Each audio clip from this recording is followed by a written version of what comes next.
play to win the game. You do. Welcome in. Welcome back to another episode of the Format Podcast Live at an unusual time. We don't normally go live on Monday nights, but yeah, we're doing it this time. And well, we think we have a pretty good two-topic show lined up for you guys, and you're going to hear some stuff. And I am going to enjoy this show thoroughly. And as you can see from the main thumbnail and the rundown, we are going to discuss three-time NBA champion, member of the Showtime Lakers, one of the greatest teams of all time, Byron Scott, and 15-year NBA veteran Olden Polynice, saying a lot of things that, well, if you listen to this show regularly, they might sound a little bit familiar to you, but we'll get there. Also, we are going to talk about the NFL's recently released, actually it just dropped today, top 10 QB for the 2026 season projection.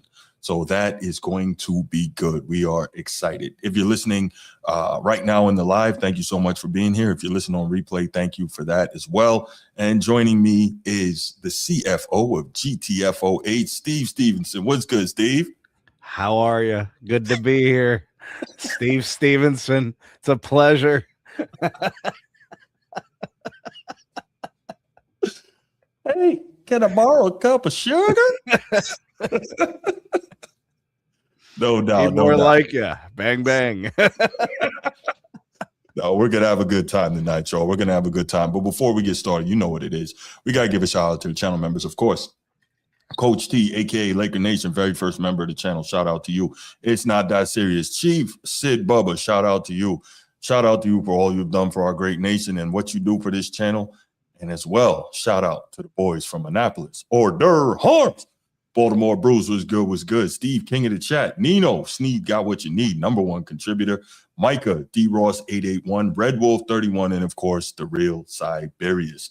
We are going to get started because my guy Steve Stevenson has a really good quick hit. So we're going to start with the quick hit. I don't even have a quick hit because I'm so excited about what I'm about to bring in these topics. But Steve's got one, so let's get it. Carry on. Hey, man. Good topics when it comes to the NBA. Stuff I always find entertaining and engaging. Clutch performers. Yeah. Great discussions, because when you discuss clutch performers, you're talking about a very special player who can hit really difficult, challenging shots in high-stakes moments. Game is on the line, playoff implications, NBA Finals possibly, right? Right. We love those. So I come across this post on YouTube, and I forget the channel, and no, I don't care to give them credit. I really don't give a damn, because that's actually the problem. There are so many, what I believe, engagement farming posts on YouTube that pose questions and options that are clearly illogical. Yeah. It is to incite rage. It is to incite people to get angry, activate emotions, because some of these posts are just so stupid. And then they're polls, so you make a choice and then you get to see the percentage. And something so insightful, Bruce. I believe a microcosm of the modern new school NBA fan, and why I believe it's part of the problem of why the NBA is the way it is. Bruce, could you please put it up there? Let's get it. In this post, the question is, what point guard, it should be which point guard, would you want taking a game winner in the finals? All right. So Luka Doncic has been to the NBA Finals, and he has played horribly in the NBA Finals, essentially self-imploding against the Boston Celtics in 2024.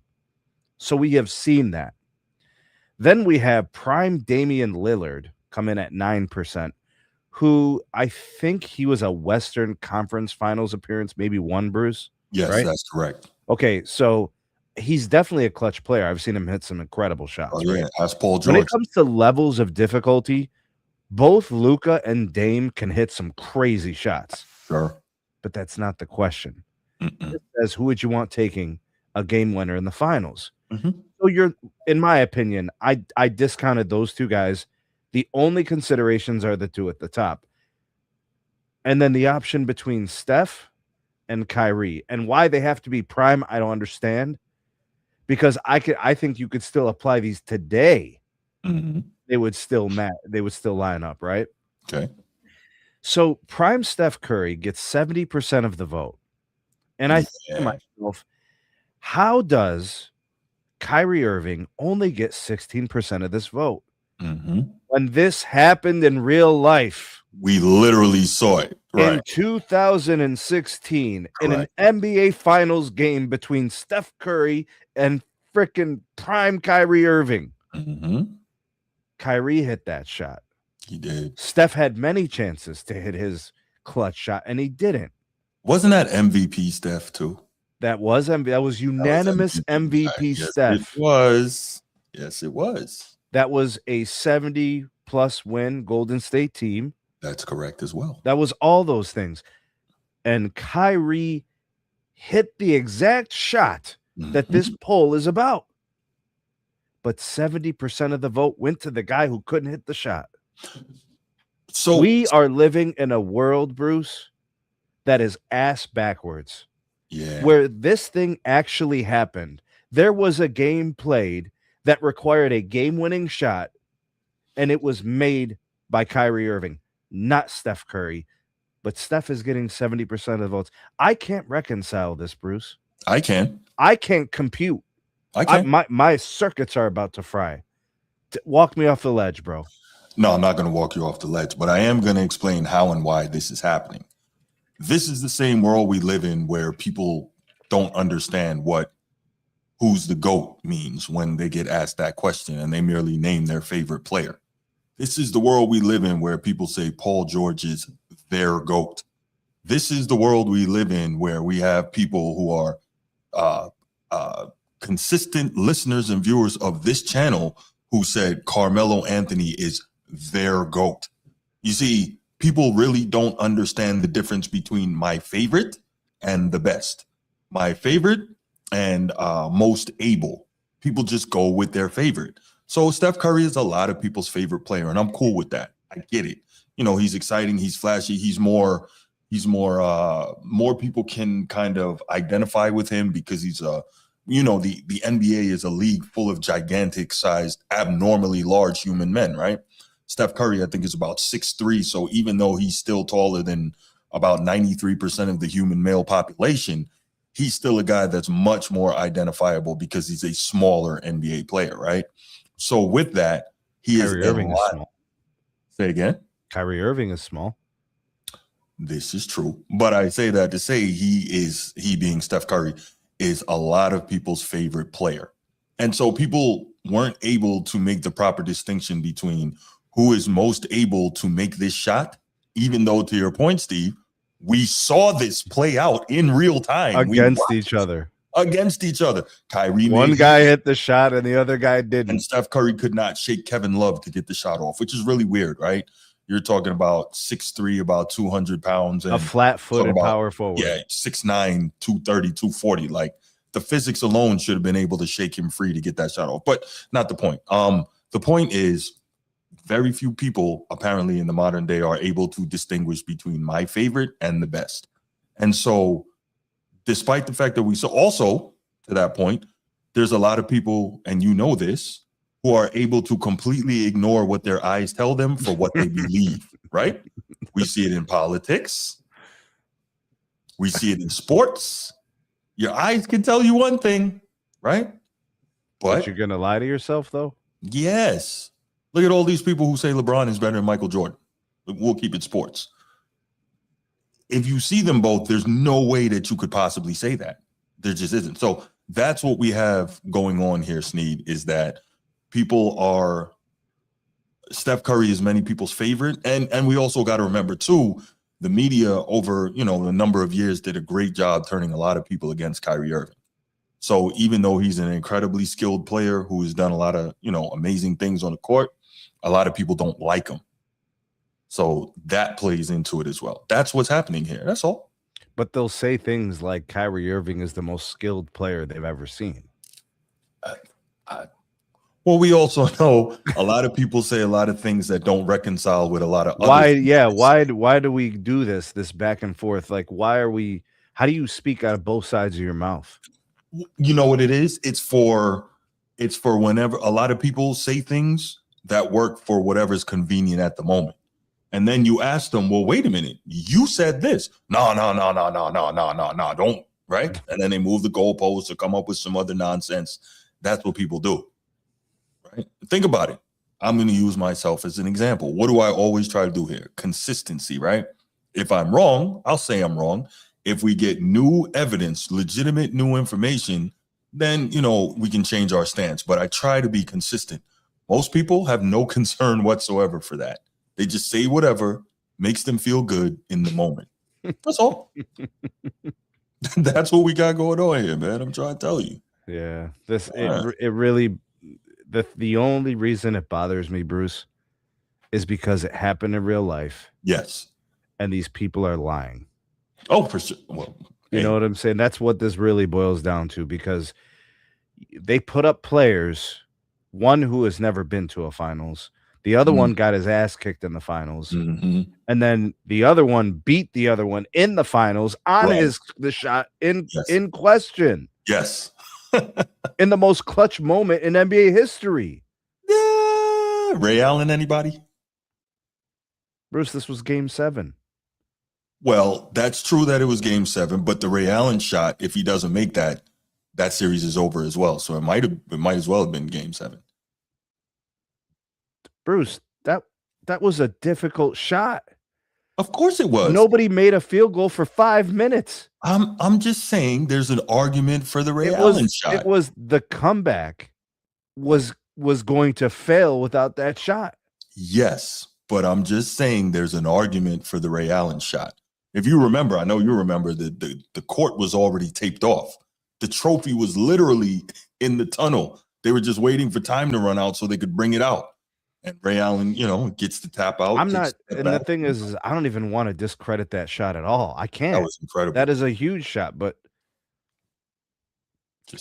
Kyrie's got the biggest shot in NBA history for the biggest comeback in NBA history. The biggest comeback I'll give you. I don't know if it's the biggest. But how could the shot not be big? It was. I'm not saying it wasn't. Equal value. If that's the greatest comeback of all time, that has to be the greatest shot in the NBA Finals ever. Well, weren't there about 45 seconds left, so there were still a couple plays to be made. But nobody could make a shot. Look, I'm not saying it wasn't Bruce, a huge shot. If you and me are doing like any type of competition, and we just keep missing, everybody's missing. 4 other people step up and they try their luck, and then somebody walks up and does it. That person's special. If nobody could do it, I'm not saying, bro. All right. So, anyways, that the fact that we literally saw this, yes, and it answers the question, and people lied at a rate of 70%. Yeah, that's kind of actually the Luka. I'm counting them too. So Luka at what 5?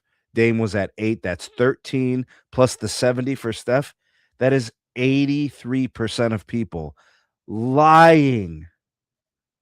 Straight bald-faced lies, bro. 83%. 83 out of 100, bro. But we also know that unfortunately the bulk of NBA media and the bulk of NBA fans are liars. We kill that constantly on this show alone. And we're about to kill it some more. But there's a lot of lying going on in the NBA media. Are we right?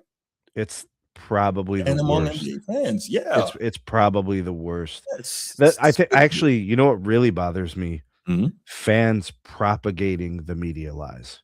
Yeah. I understand the media. They're getting paid to do what they're doing, right? Right. Fans, they're just you're just sucking the sack.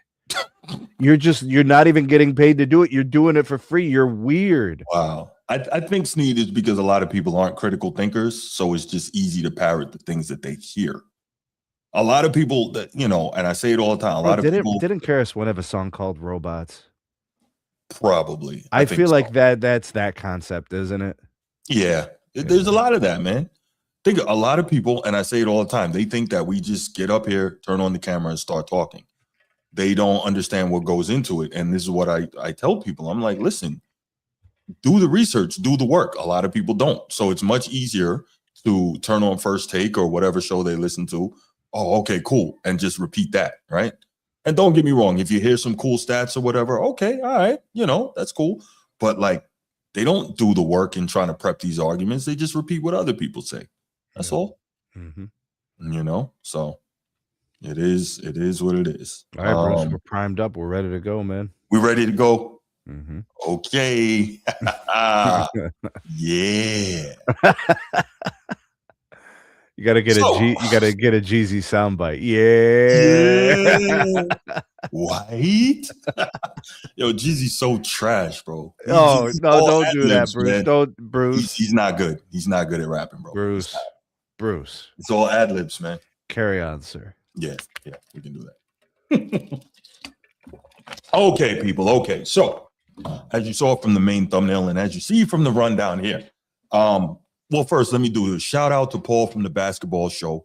Shout out to Charles from Dreamers Pro. And I'm sure there's a lot of other creators that discussed this today as well. But those guys were the first two that I heard kind of bring up this topic. And it inspired me to go and listen to the whole thing, the whole interview that is, or the whole discussion. So on Byron Scott's Fast Break podcast, he had on 15-year NBA veteran Olden Polynice today. And they were talking about some NBA topics. Of course, the number one biggest one being LeBron James. Where's he going to go? His exodus from the Lakers, so on and so forth. Now, let me say this before we kind of start getting into it. And I've got some great sound here, almost 7 minutes worth of sound. We're going to listen. We're going to stop. We're going to comment. We're going to have lots of fun with this. But I've been talking about sports for years now, right? I've had this podcast for a while. And one of the things that I hear a lot when I say the things that I say is, Bruce, you just basically a talking head. You never played. You just hating on the black man, this, that, and that. Okay, cool. All right. And one of the other things I hear is, you should listen to the players because the players know what they're talking about. The players were there. And you know what? I do value what players have to say because they can provide something that I can never get, no matter how much I understand the game, whether I've been in locker rooms, whenever I have been in post-game pressers, whenever I've interviewed these guys. There is nothing that I can provide that can touch the player's true in-between-the-lines experience, right? So I respect that. So as I've been told, listen to the players, I decided, yes, I should do that. I should listen to the players. And lo and behold, I did. And for those of you who don't know, because, Bruce is trapped in the old wax museum, as he's often told, let me give you a quick primer on Byron Scott. Byron Scott was the starting shooting guard on the Showtime Lakers, a 3-time NBA champion, an outstanding player in his career. Also played in another finals with the Indiana Pacers when they ran into the Lakers in 2000. So you know how that ended. But Byron Scott was an outstanding player for a long time. Again, let me reiterate, 3-time champion, played with Magic Johnson and Kareem Abdul-Jabbar, 2 of the top 5 players of all time. So with that said, Stevenson. Hold on. There's more. Byron Scott, extremely high basketball IQ. Yes. Coaching New Jersey Nets. Opportunity as coach. That's right. Of multiple NBA teams. Well respected in those positions. I thought it was a pretty good coach, actually. You're right. He coached the New Jersey Nets to back-to-back finals appearances. Coached the Lakers. And great players, too. And they did well with him. Yeah, sure. Absolutely. So with all of that said, Sneed, would it be fair to say that Byron Scott knows something about basketball and about greatness? High credibility, yes. Okay, just want to check. Just wanted to check. Okay. Also, we have 15-year NBA veteran Olden Polynice, 15-year NBA center. Now, he wasn't a superstar or anything like that. He was what you call serviceable. He was a journeyman, but he played 15 years in the league when the league was tough. And if you could do that, again, a little something about the game.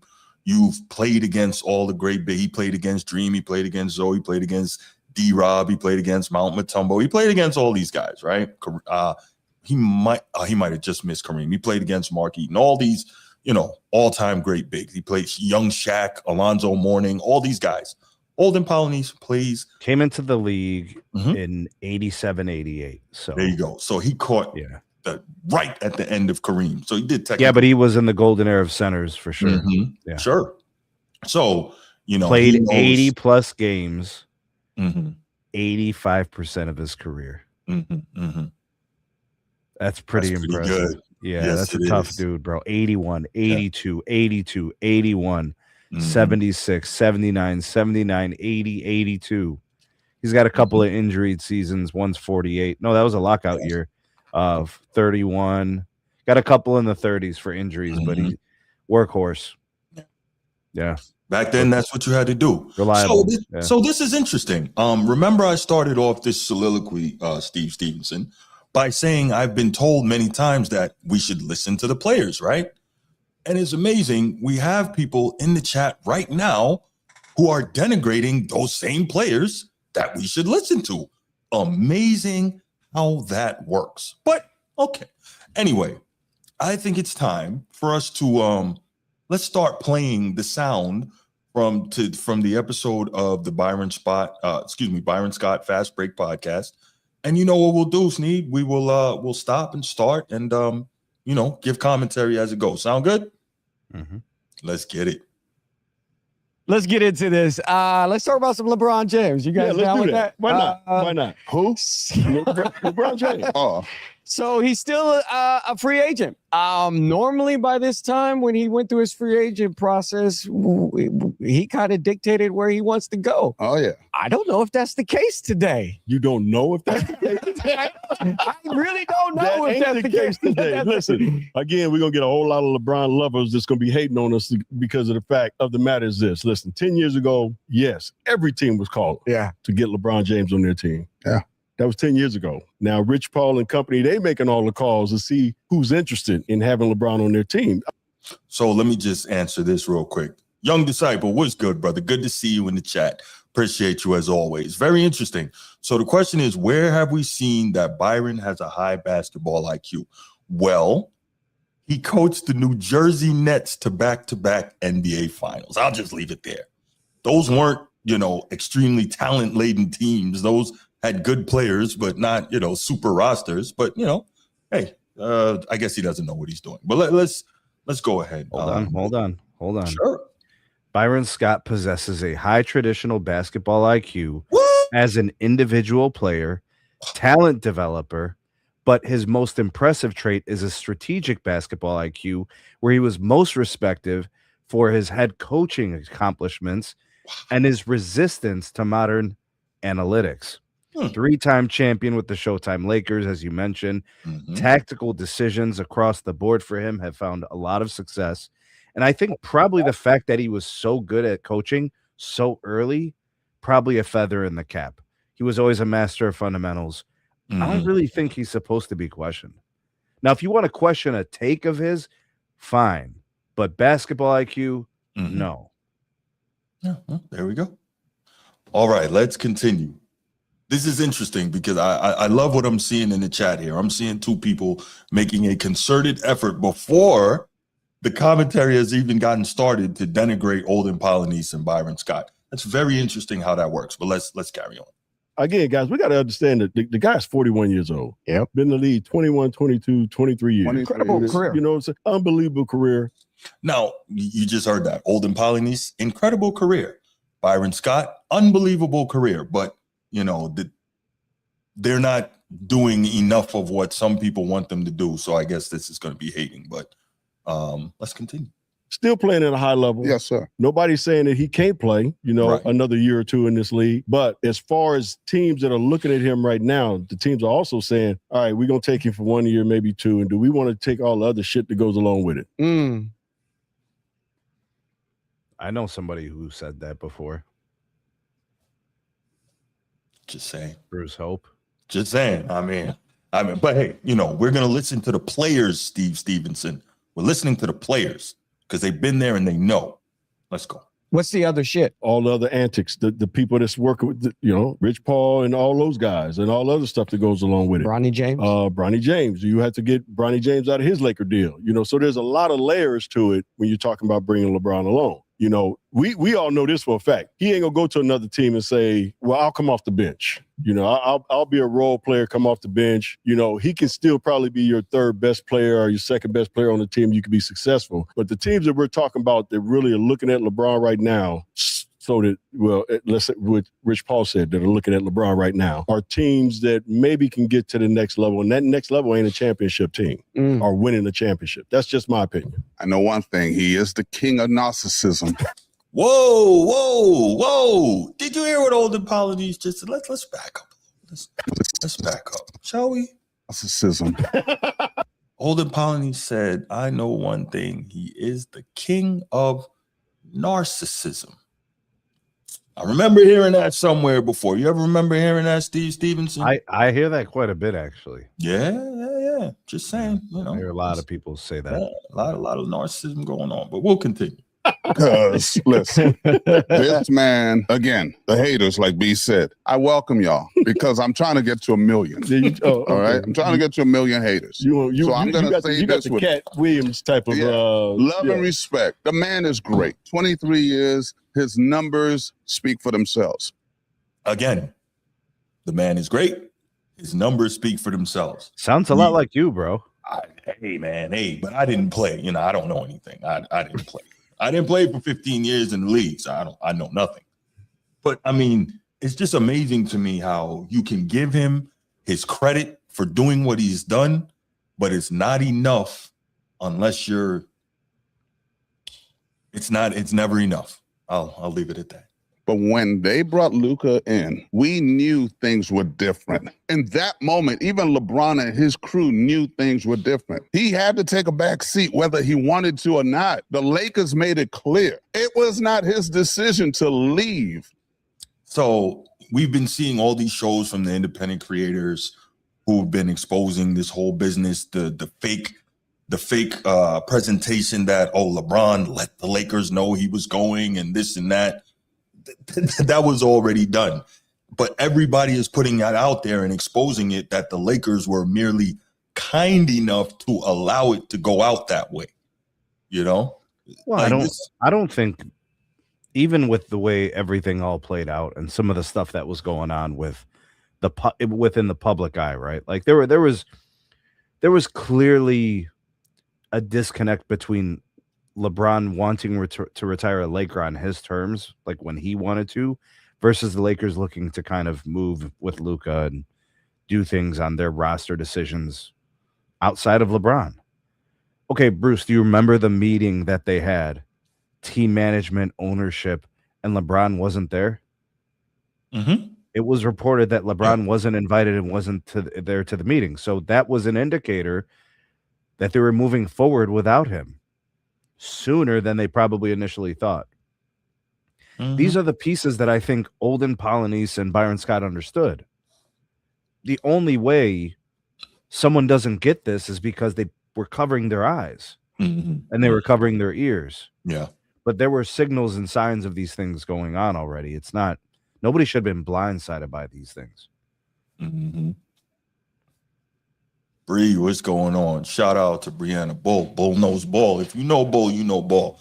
Make sure you subscribe to the No Bull podcast. Make sure y'all get on that. It's good stuff, y'all. What up, Bree? Bree says, seen something said Bron didn't want to play with Embiid because he may not stay healthy for a chip. So this last year is about the chip, or is he just finishing it out? Like, I wonder. That's a good question. But I saw something today, actually, Bree, that said if the Sixers are actually pursuing LeBron, they're also trying to work possible trades for Embiid to get him out of there. So who knows what it's going to be. I mean, if Embiid is there and he's playing, then I would say that LeBron's role gets reduced. But if Embiid is not there, I think LeBron's role is larger. I think he gets to do more. Could he keep up with Edgecombe and Maxey and Jaylen Brown, though? I think in spurts. Those guys are going to really get out and be aggressive. And I think for moments. I think, I mean, LeBron should not be playing 40 minutes a game for the Sixers. Not with those players that they have in that roster construction. No way. Okay. You know, there was an element of that working with the Luka and stuff because, I mean, he's not a fast player. Right, right. All right, let's continue. The There you Lakers go. were already There you go. done.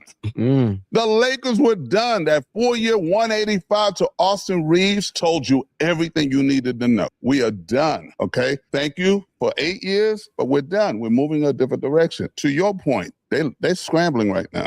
You know, it's not like 10 years ago. But you're talking about Rich Paul and LeBron. Teams are The not camp. like Byron said. Teams are not calling. They're not. Oh, please, we want. No, they're like, let's see if we can get them on the cheap. Mm-hmm. So you That's think how they're those moving now. salary caps play a major role? That second apron is kicking all these teams' asses. It really is.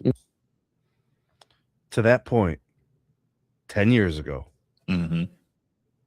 would they have been signing and trading for Walker Kessler, Colin Sexton, Yeah. Quentin Grimes? Mm-hmm. Who'd they sign the other day? They signed somebody else. 10 years, of course not. Yeah. LeBron would have been priority number one in the Of entire course. league. No question. Which No question. 10 years ago, it was a thing. Mm-hmm. Remember, he went back to Cleveland in 2014-15. Yeah. So Yeah. that was the most important thing in the NBA was what was LeBron. Like, it was known that LeBron was a free agent leaving Miami, right? Mm-hmm. Was he going to re-sign with Miami or was he going to do something else? Mm-hmm. We saw that. It's true. Right. No doubt. Let's continue. Because it handcuffs you on what you can and cannot do anymore.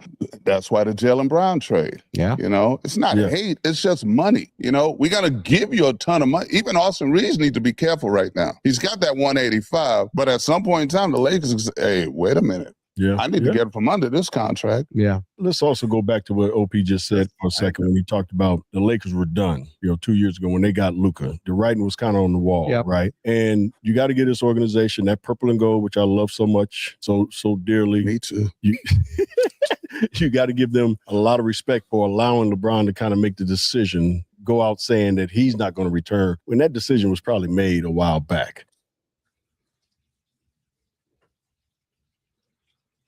They didn't offer him a contract after he exercised this option. Mm-hmm.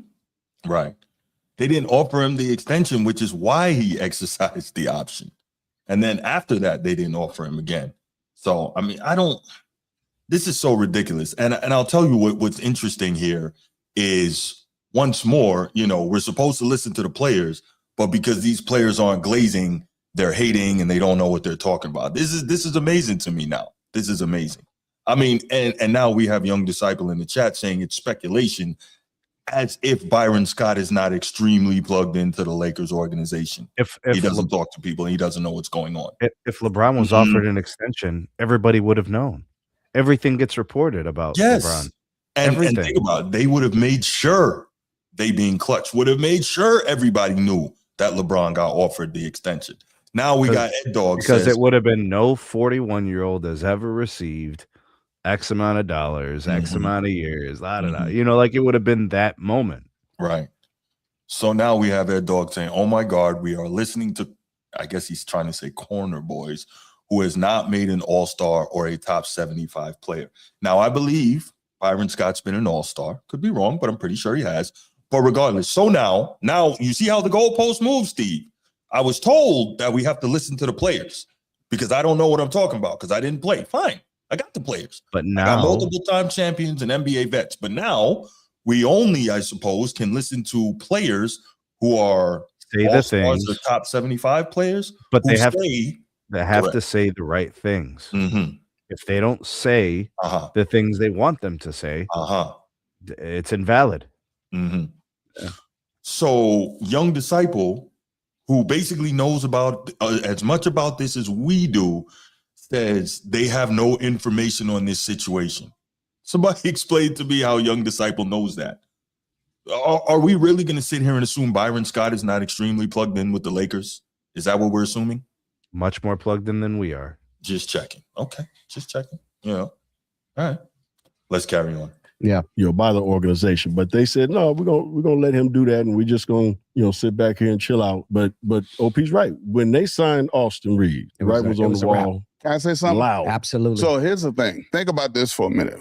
All the other teams around the league, okay? Because Rich Paul said we're open for business for all 29, but not all 29 can have you. Also, copycat league in the NBA, and Yeah. they watch what happens around that league. When what he did, I'm like, yo, that was dope. You know, waiting for your son's contract to be guaranteed. Oh my God, great dad. But those teams are gonna hold that against LeBron because it's like, oh, you think you slick? Yeah. You know, that's gonna be an issue for a lot of teams as well. You know, bringing in that kind of ancillary madness. Well, also, can LeBron still be a centerpiece of a championship team? Or how many teams are out there where he could fit in and be that centerpiece? None. Who's he going to? Okay, let's break it down. New York. Jalen Brunson runs New York. Yeah. Right? Followed by Cat. Yeah, why would, if you New York, why would you bring Braun in? Followed by OG. Okay. Let's also be real. And I have said this for years and years. LeBron is not built for the New York media smoke. He is not. That dude is super sensitive. He's had multiple chances to go to New York. He has no interest in going there. He never has. He's not built for that. When you're sensitive, you can't stand in front of that New York media. They will rip you apart. But Rich Paul said that if the Knicks didn't win the finals, LeBron would be a Knick. Steve Stevenson, let me You'd ask be you on my show, Varnell. Let me ask you something, Steve Stevenson. Let me ask you something. How many times have we exposed Rich Paul for lying on this very show? Always. Oh, okay, just checking. So I don't really have a whole lot to say about Rich Paul. Sorry. I really don't. You know. Ed Dog, let me explain this to you since you don't know about New York, right? When you play for the Nets, that's not the same thing as playing for the Knicks. You need to understand that. Yes, it's the New York media, but they don't really care about the Nets that much. It is not the same as playing for the Knicks. You wouldn't understand that because you don't know about New York, but that is a real thing. It's a very different animal. It's like playing for the Islanders versus playing for the Rangers. It's not the same. Oh no, that's playing for the Mets, playing for the Yankees. It's not the same. Mm-hmm. It's all New York, true indeed, but it is not the same. Let's continue. OKC, he can't go to OK. He can't go to San Antonio. That's Wemby, Seaman, those two young Rottweilers. Mm-hmm. Okay, so he's gonna have Cleveland makes sense only because they have betas. Okay, They're gonna have to move some pieces. they're gonna have to move pieces. So now that doesn't make them a championship team anymore, or a championship caliber team. How about Miami? Miami has Giannis. Giannis is still in his Miami. prime. It ain't happening. Yeah, Pat Riley there. Pat ain't going for that and Hattie. twice. Pat Riley's there. It isn't happening. That's interesting. You don't think that they could have, because Pat Riley, in fairness, did say that he wishes that whole situation could have worked out differently and that, you know, he probably would make some adjustments if he could. Because if they could have figured it out, there would have been some more chips in there. Well, do we know that? No, it could have been more. Yeah, but they could have did some other things. You don't know, Bruce. Like clearly Pat Riley with LeBron had some winning. So sure. Look, Miami made a couple of finals runs. I think LeBron could have did more in Miami had he stayed. I think so too. I think so that's too. what I'm saying. If he had to trade for those two, he probably has some regrets, bro. But but then you have to, if you're Miami, you gotta get out from under Chris Bosh's deal. You gotta convince Wade to take less so you can bring more guys there to augment LeBron at that point. But what I'm saying, Bruce, yeah, Pat Riley is shrewd. He will make those decisions. He's not afraid to do that. Mm-hmm. No, bro, he said after 2011 he was ready to move on from Bron. Gilbert Arenas said that too. Yes, he will make those kind of decisions. Gilbert Arenas said they tried to trade Bron for Dwight Howard. For Pat Riley's sake, it's good that he didn't do that because Dwight was not that guy, bro. No, he wasn't. But maybe who knows if it might have been a better fit though, because that was peak of his powers, Dwight Howard at that time, right? Who knows? Yeah, who knows? We'll never know. We'll never know. Let's carry on. Yeah, I'm about to say Pat Riley had him. That ain't happening. I can tell you that right now. That ain't happening. Yep, he's right. Cleveland and I said this months ago. The perfect scenario would be when you left LA, go back to Cleveland, play a year there, maybe two. You know, get your statue, get your parade, get all that stuff, and for the Cleveland organization to bring him back would be a feather in their cap as well. Yeah. But like you said, they got to move some pieces around to make that happen. But I said this months ago, this was what exactly should have happened. And they're willing to bring Bronny in. They already said publicly, we're holding a spot just in case. There you go. They're willing to bring Bronny in. You see? The whole James gang could come on back, right? LeBron hangs around long enough. Maybe Zuri could play too. I hate you, Bruce. No, you don't. We're brothers, man. You don't hate me. I hate this thing you're doing right now. I hate it. Well, I'm just saying, I'm not the only one who says this. It would be interesting. Lakers might not be wanting to trade Bronny. He under contract with the Lakers now. But what did I say? The Lakers are going to be like, really now? Well, we're going to hold your son hostage. So you bring up the Bronny thing with Cleveland. So what's more important to LeBron today? Is it winning another championship, playing with his son, or finishing off his legacy? None of that. The championship already out the window. He's not going to catch anybody, whoever it was. He's not going to catch Kobe. He's not going to catch Jordan. He damn sure ain't catching Bill Russell, okay? This is about controlling narrative. This is about... Have you heard that anywhere before? Yeah. Has anybody in the chat ever heard anyone around here say anything about that? Controlling the narrative on the way out? I mean, just I'm curious. I know I've heard that somewhere before. I know I have. Let's continue, Alden. That's all it is. It's come down to. It's not even about the love affair, because if it was, you just go to Cleveland. You would have made the decision already, So right now, he's in disarray because it's not what he thought it was going to be. What? He's in disarray because it's not what he thought it was going to be. Okay, all right. Well, maybe he is, maybe he's not. But let's continue. And I think that's a big gut punch for somebody like LeBron. That's why I think we talked about this. The longer he plays, the more his value diminishes. Yeah. And his legacy. It gets tainted. So, a lot got said there. We interrupted, we talked, we reacted. Again, Byron Scott, Coach of the Year in the NBA, 3-time champion, All-Star. Olden Polynice, 15-year NBA vet. Bruce, do you agree with him? Yeah, Do you agree with him that LeBron is smutting up his legacy with all this? I think so. Yeah. Because he could have bowed out gracefully years ago, right? Now, the question is not can he still play? It's all this other stuff. And this is what I have always talked about is one of the biggest problems with LeBron is all the other stuff. It's not that he can't still play. He can. Do you think he just doesn't care? Well, okay, so not everybody's going to agree with that point. Mm-hmm. Obviously, LeBron stans and fanatics are going to say, no, we want LeBron to play as long as he can, forever, Sure. If he could, you know what I mean? So to them, I don't think they would view that or agree with that statement. Mm-hmm.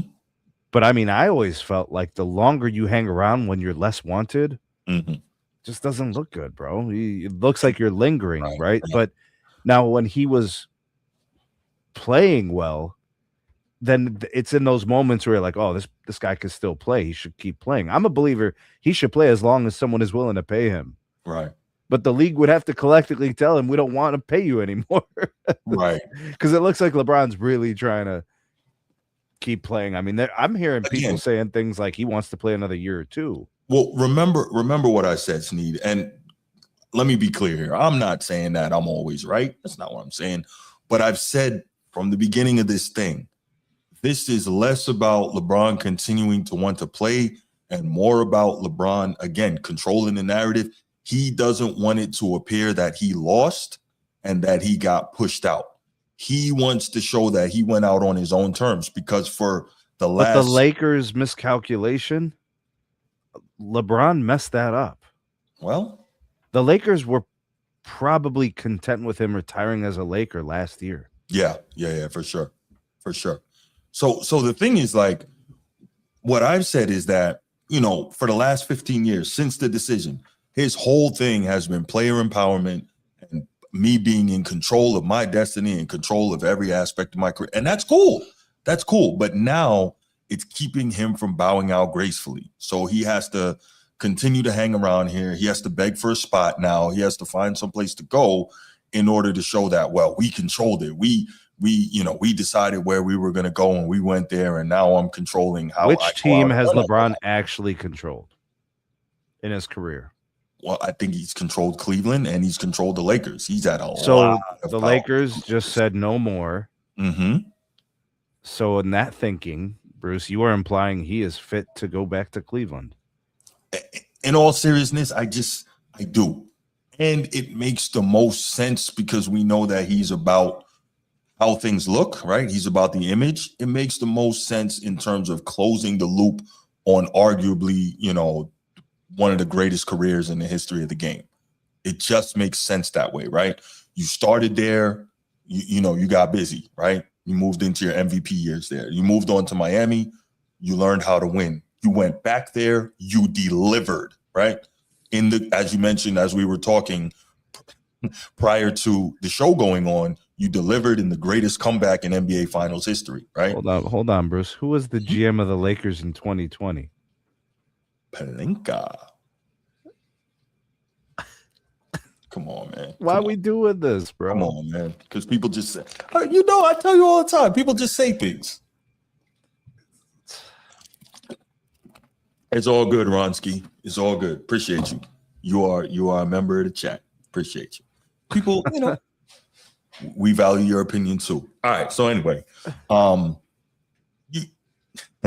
not even going to respond. So anyway, no, when we it's all about, he has to present this thing is that it's all happening on his terms, which we know is simply not the case. But it's all good. So that's what we got, man. This whole thing is crazy. And what I love about this is just exposure that it's all so phony. It's all BS. And what else I love, it's exposure to the hypocrisy and the goalpost moving nature of so many LeBron fans, the same ones who told me we have to listen to the players, but now we don't because they don't like the players aren't glazing enough. So, it's very interesting, but me, I'm working on my humility, Steve. Yeah. I got a long way to go. Got to do our best, bro. Got to do our best. Okay. Let's go ahead. 904-219-8264. 904-219-8264. We want to hear from you. Let's take a couple calls on this, a few calls. And what are your thoughts on what Olden Polynice and Byron Scott had to say and about the continuing exposure of LeBron, whether it's Rick Bucher or whether it's Byron Scott and Olden Polynice, like this stuff keeps getting exposed. Real quick, man. Before people start calling in and start trying to tear us apart. I don't even like Olden Polynice. I don't. I do like Byron Scott. I don't like Olden Polynice. I think Olden Polynice has been wrong on many occasions previously. I just think that there are a lot of things that he saw that were very apparent that he is unable to look past. Right. They seem obvious, Right. Young Disciple said, I wish he would say who said that. Let me see if I can go back in the chat. Oh, about he's not going out on his terms. Is that what it is? Oh, Rick Bucher. I'm not sure. Well, call in, YD. Yeah, I'm not sure. I lost track of where the question was. Originally. All right. Nino, what's good, brother? What's going on, y'all gang? Yo, what up, Nino? What up, man?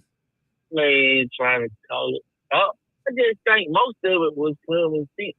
Like, but what gets me is some of it don't make sense, but the stuff that they talk about is news is common sense. Like, Bron don't got the same free agency as he did 10 years ago. Is that fact or fiction? That's not a knock. That's a fact. Okay. All right. That's what I'm saying. It should be common sense. He's not the same player that he was. He's 41, 42.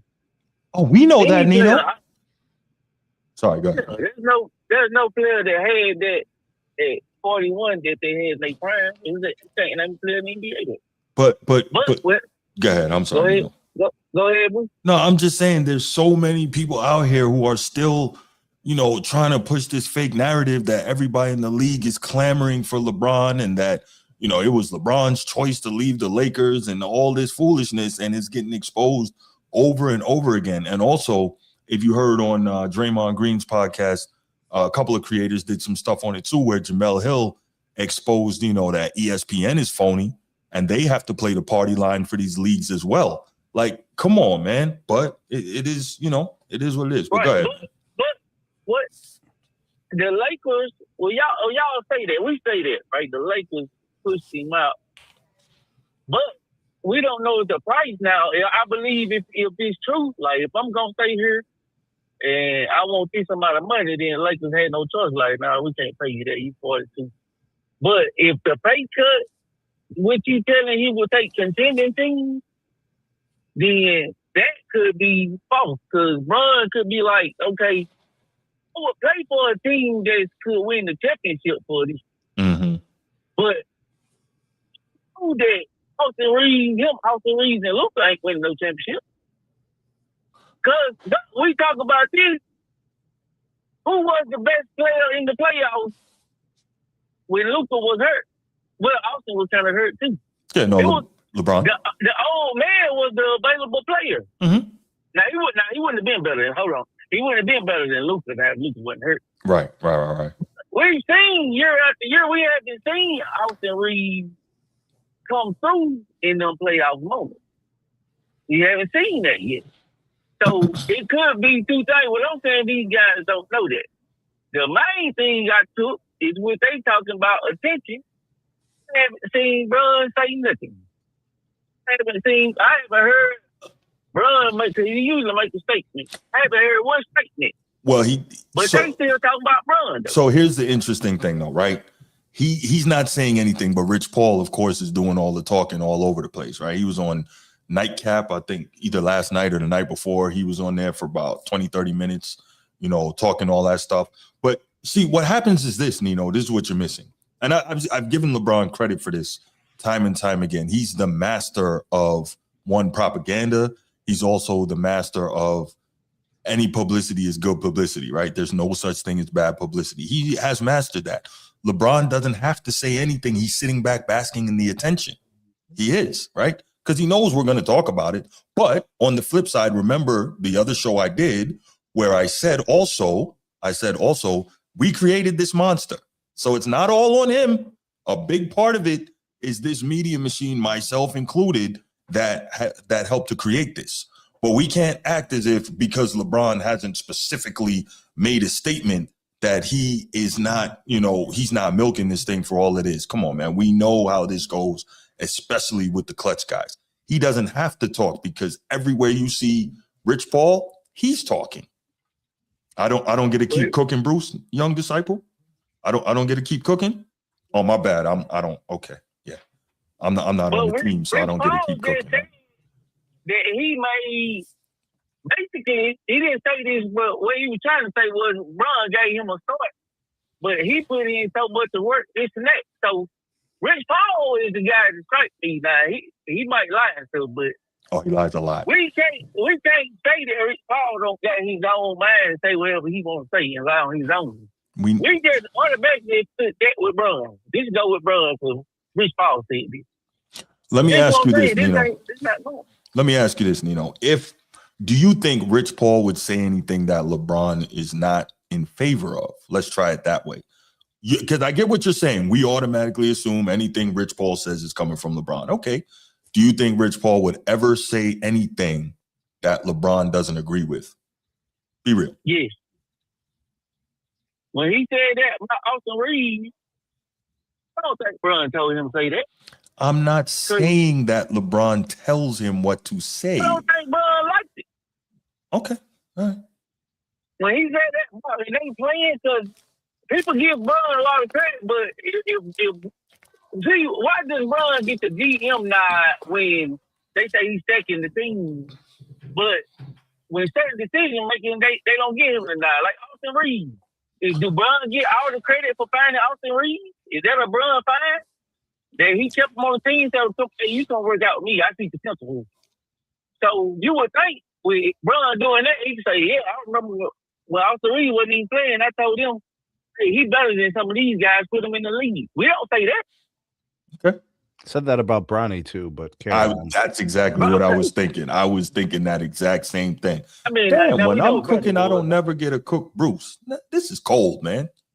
We know That's what okay, brother. though. We know what brother was. Now, brother is the fact. Wait a Brother minute, is, wait a we minute. know. Nino, We hold know he on. pulled them strings. Hold on, Nino. You just said we know what Bronny was. What was Bronny? I don't know. What was Bronny? Tell Okay, me. we know that was a brother. We know that was the Lakers looking out. We know that. We do? But then that. We do. I was told that Bronny earned that, right? This is what I was told. Who told you that? I'm just saying, this is what I was told. Matter of fact, we heard JJ Redick say that Bronny wasn't given anything, right? I mean, they got to say that. We know. I'll tell you, we know. They looking out. I'm just, when I say certain things, people tell me, I hate LeBron. Anyway, we'll go. Let's Everybody knows continue. that. I'm saying it's telling me. Well, I want to see what the rest of the calls say. I mean, Okay. y'all ain't wrong for the age part, but I'm saying they talked about Bron, but then they talk about attention. If they wouldn't, I guarantee you, they didn't have to talk about these topics. Now, you one thing I give you credit about, you say, hey, listen, this Bron ain't hot. I'm going to talk about it. I want to get the show up. They ain't talk about it like they don't want to do it. Right. That's false. Hey, Nino, real quick, before you go, Nino, real quick, you brought up, I think you said what? LeBron was the best Laker in the playoffs, right? Right. Okay. Who was the best Laker against the Thunder? It's the Thunder. Ooh. Because remember, they got swept. Maybe. But who was the best Laker against the Thunder? Maybe Bron, maybe more smart some game. Who plays good? I mean, they can beat good teams. No, I say Bron. Who received the OKC's best defender? Who got that assignment? Who is they best defender? Austin Reeves. I don't really know. Austin Reeves was Lou Dort is assigned. the best He was assigned the best OKC defender. That's interesting. Lou Dort is they best defender? Yeah. It's perimeter. it's nobody's fault. I'm just speaking to the obvious things that the younger, sprier, faster, quicker, more elusive, explosive, difficult to manage, that's what teams do when they're more threatened by you. They assign you more defensive attention, Right. a better defender, or they try different strategies or whatever. They put their best defenders on Austin Reeves because if he would have got going, he would have been the most dangerous problem for them. Yeah, that's true. And I remember LeBron coming off about 3, 4, 5 screens on some plays too, in order to get him free. They were screening Lou Dort like 3 times a play. There you go. True. That's true. Go. All right, Nino. I appreciate the call, brother. Thank you, man. Baltimore Bruce, I see you. Call back, Bruce. Call back. I see you, bro.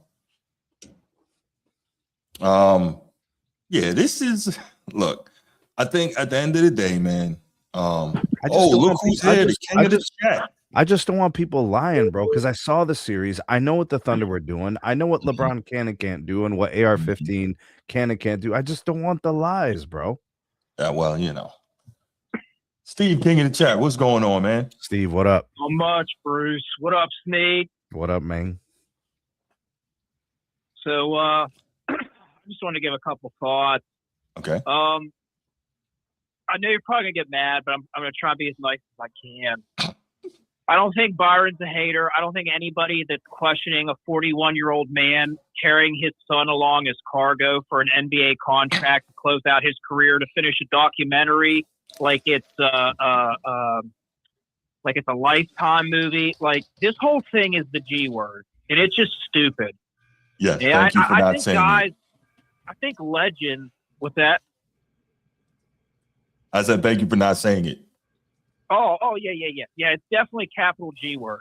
And the fact that, like, all-time, like, you might not call them all-time great, and, like, people will say, what Byron's saying is the truth. And people are looking at LeBron differently, the way he's controlled and navigated his career versus other people. And then those guys also played with other great players that didn't navigate their careers like this. So them giving an objective opinion on what they see from LeBron in this current culture of the NBA and kind of how LeBron is the face of that. I don't think that's necessarily hate, even though that's what. And then people will say, "Well, Byron Scott is a bum. Byron Scott ain't on his level." It's like, what are we even talking about? Wow. Like, that's such a feminine, low IQ way to take this.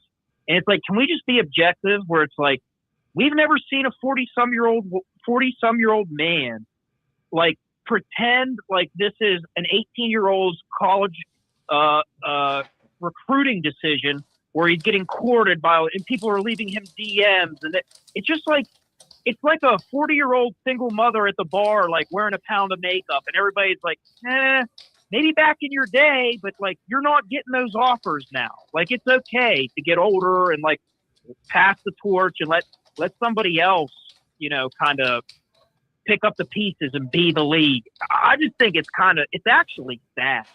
Like, I'm not surprised LeBron's doing this, but when you take a step back, it's starting to get sad. And then when you attach his son to it all, it's like, it becomes comical. And then if you bring out the objective reality, like, did anything I say was false? Anything I said was false? Because this is really what's happening. It's like a reality TV show, and if all you do is narrate what's actually happening, you become a hater. It's like, I'm not the one doing this. I'm just observing what LeBron's doing in these media cycles that are like, the Philadelphia, all these teams who are serious contenders for an NBA championship are really having discussions about, let's bring in a 41-year-old and his son.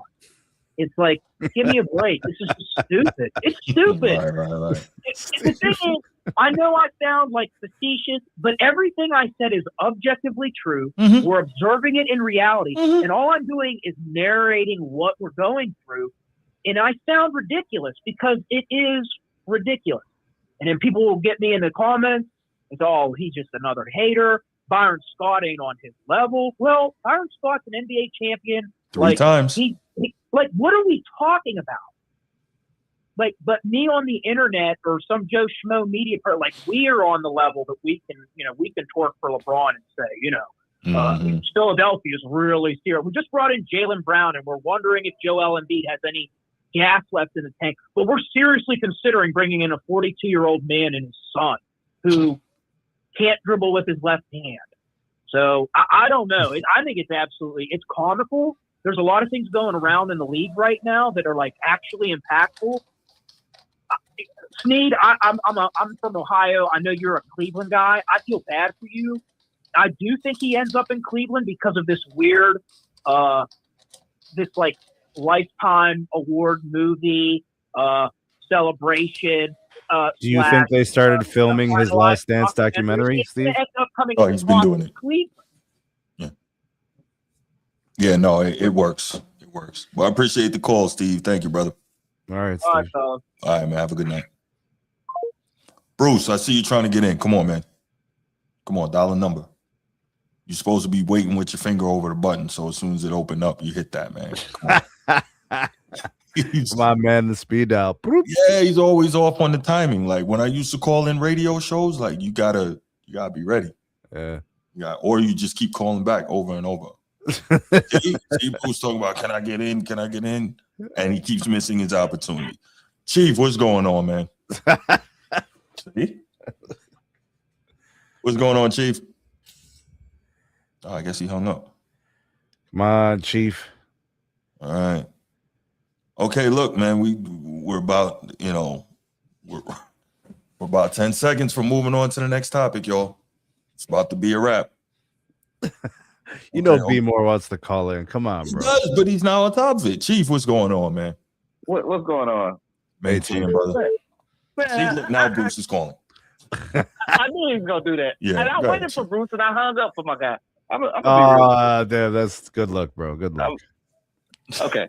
So, as a person who loves the Lakers and who loves LeBron, look, daytime just ran its course. It's just that simple. Agreed.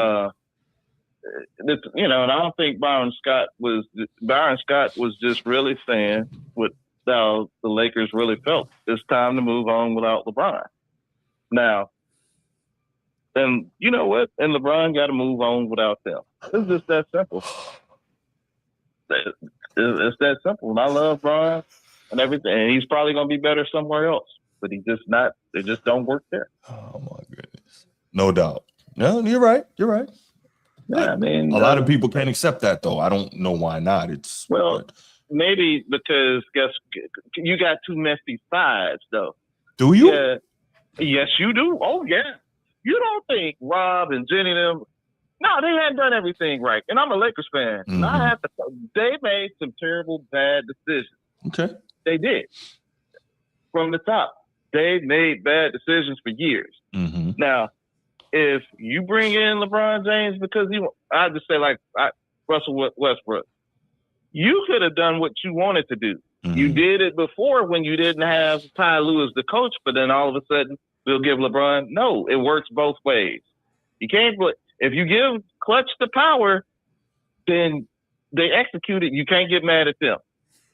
They didn't hijack. If you don't allow them to hijack the organization, then they can't hijack it. Mm-hmm.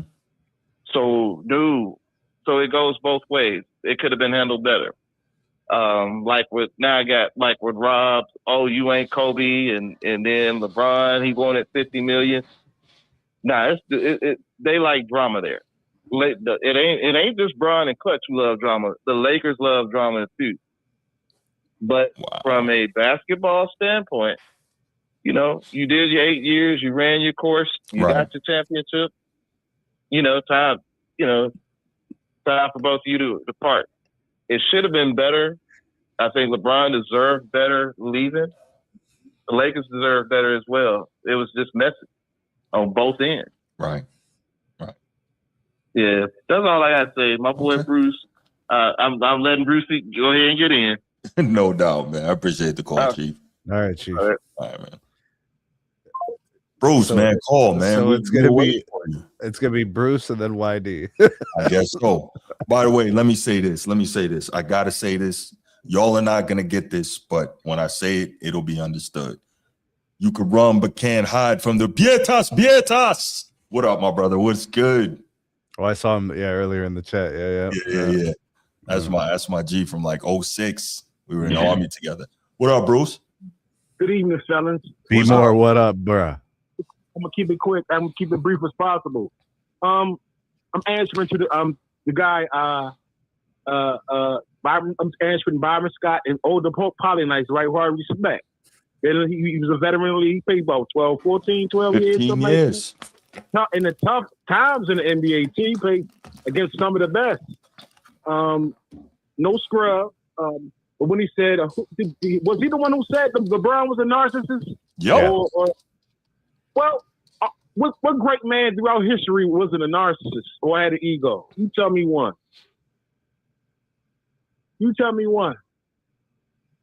I'm sure I could. Why give him that label? I'm pretty sure Olden Polynice. Do you think Tim Duncan was a narcissist? That's a great one. He was not. We don't know in his personal behind the scenes life. I don't get the impression, but I'm asking in your opinion, do you think he was? No, and neither was D-Rob. No. And neither was Dream. D-Rob was either. And neither was Dream. But what I'm saying, and no. I don't know what's going on in his personal life, so we don't know what's going on behind closed doors. Okay, so then you can't ask that question. But still, even front facing, we could say that LeBron exhibits those behaviors. Right. So then you can't ask that question. Then if when we give you the example, you say, well, I don't know what's going on behind closed doors. Don't try to be moving that goalpost, man. And let me tell you something. Believe it or not, Bruce. I know. Don't worry about that, Tom. Muhammad Ali was not a narcissist. Everybody he was fighting though, Bruce. He was throwing hands early in his career. Yeah, he was early in his career. We'll get to that though. But Ali was not. Okay, narcissist tendencies and being a narcissist are two different things. But anyway, let's talk to LeBron. Like he's not pursuing him. For what I'm saying, Golden State was pursuing him from without my knowledge. San Antonio is most definitely pursuing him from my knowledge. If you look at Luke Cornett every day, he's saying you recruiting them. They want him behind closed doors. You best believe there's teams out there that want LeBron. Probably not as many as when he was younger. But come on, 100%. You're 100% right, Bruce. 100%. Or what Rich Paul is trying to tell you. Yeah, Rich Paul is bumping it up. He's been a character right now. Okay, this is true, Bruce. Be more. You got to respond to this. Be more. Respond to this. Narcissism isn't synonymous with greatness. That's what true. you were implying. That's true. Okay. Yeah, Chris Paul's out here just being the front man, the jigaboo, tap dancing, while LeBron is basically being quiet. We haven't heard one thing from the Alpha and Omega, right? But again, Bruce, he doesn't have to because Rich Paul is out there saying it all. LeBron doesn't have to say anything. Puppets does. Yeah. Come on, man. Right. So, I'm going off as far as LeBron. James not wanting LeBron, and Byron Scott basically an old hater. He got some bitterness towards LeBron for some reason, some resentment. There's no reason for him to feel that way about that man. What? Wait. Yeah. Stop. See, I've been sitting here. I've been trying to stay calm. It really annoys me, this premise that anyone who is critical of LeBron has some bitterness towards him and hates him. Why can't we just say what we see? And once more, do you truly believe that Byron Scott he has no connections inside the Laker building? You truly believe that? If you believe that, you know what? Hey, man, I tell you what, man. $1,000. Hey, cash at me $1,000 and I'll get you the deed to the Brooklyn Bridge. I got you. Brother, you're right, brother. Why does he feel that way, though, brother? Why does Byron Scott feel that way? It's the words are powerful. Why feel that way about him? Why are you? I don't think he feels any way about him, Bruce. Let me ask you this, Bruce. You talked already. Has LeBron ever seen anything bad about Byron Scott that we know of? No. Probably. I mean, what did Byron Scott say bad about LeBron? He just said the time has come. No, he didn't glaze him. That's the equivalent to these people of saying something bad. It's about respect. It's not disrespectful to say the time has come. Oh my gosh. Okay. All right, Bruce. Go ahead. Land the plane, brother. Land the plane. Let me see now. Y'all got to land the plane after you said what you had to say. I'm gonna be quick. Yeah, you said that when you first called. But go ahead. Why do you feel that way? Why do you feel that way about him? His attitude towards LeBron is this. I don't get it. What is it? Bruce, we have all watched LeBron for like 25 years. It's not about having an attitude towards LeBron. It's speaking on what you see. Byron Scott, what is it that he's much better than you, Byron? That's what it truly is, Byron? Huh? All right, Bruce. All right, land your plane, man. Land. You really don't think Byron Scott knows LeBron's better than him? Right. How do we know who want LeBron? We just speculating right now, and most people are falling into Rich Paul. No, but what we're saying, Baltimore, Bruce, is that it wouldn't be speculation to say that every team would want LeBron 10 years ago. That's what Byron Scott is saying. Oh, here we go. How about this, Bruce? Since Byron Scott hates LeBron and he got bitterness, quote, I got nothing but love and respect for LeBron. I love him. I think he's one of the greatest players that ever played this game. Unquote. Now he being fake and phony. Wow. Yo, get off my phone, man. You're irritating me, man. You done? You done? I know that's what you was trying to do. You was trying to press my buttons. You got me. You done? No, one more. Let me land the plane. Bro, go ahead, land it, man. Damn. You got the plane going in circles. It's about to run out of fuel, man. Go ahead.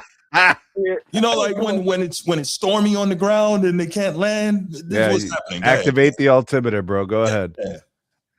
Brother, I hang tough. Okay, brother, have a great night, brother. No. All right, man, have a good night. All right, YD, go ahead, bro. Go ahead.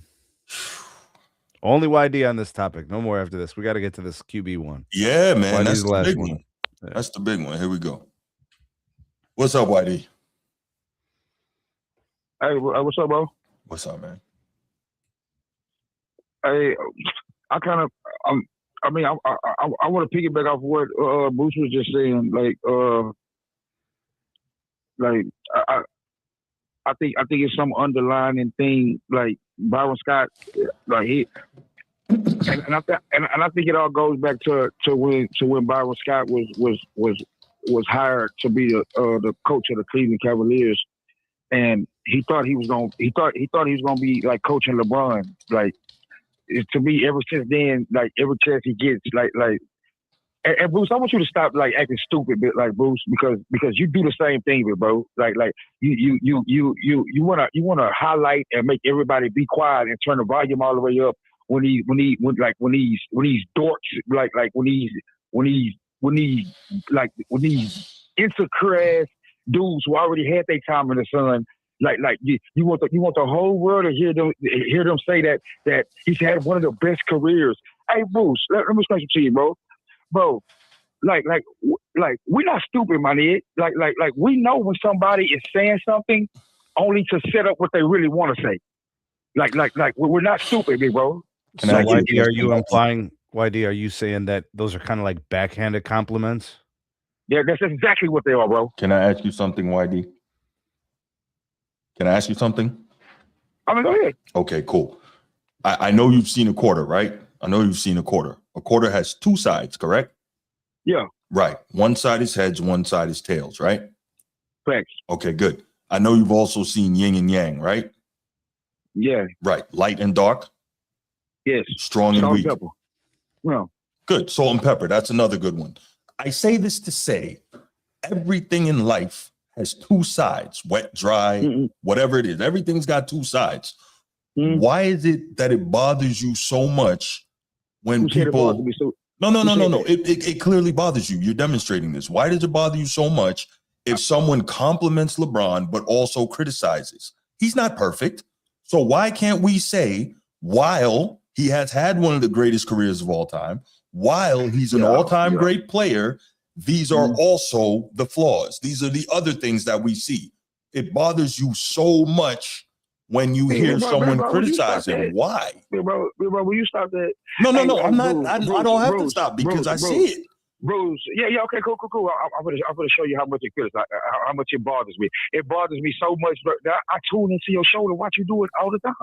Listen, I appreciate you being here. I do, but what I'm saying is, you consistently denigrate people who will compliment LeBron because he does deserve to be complimented. But that doesn't mean that you can't point out the other parts. See what you want and what most of his fans want. What did he just point out, bro? Hold on. Tell me what he just pointed out. Hold on. Nah, bro. Hold on. No. I'm talking. What you want and what?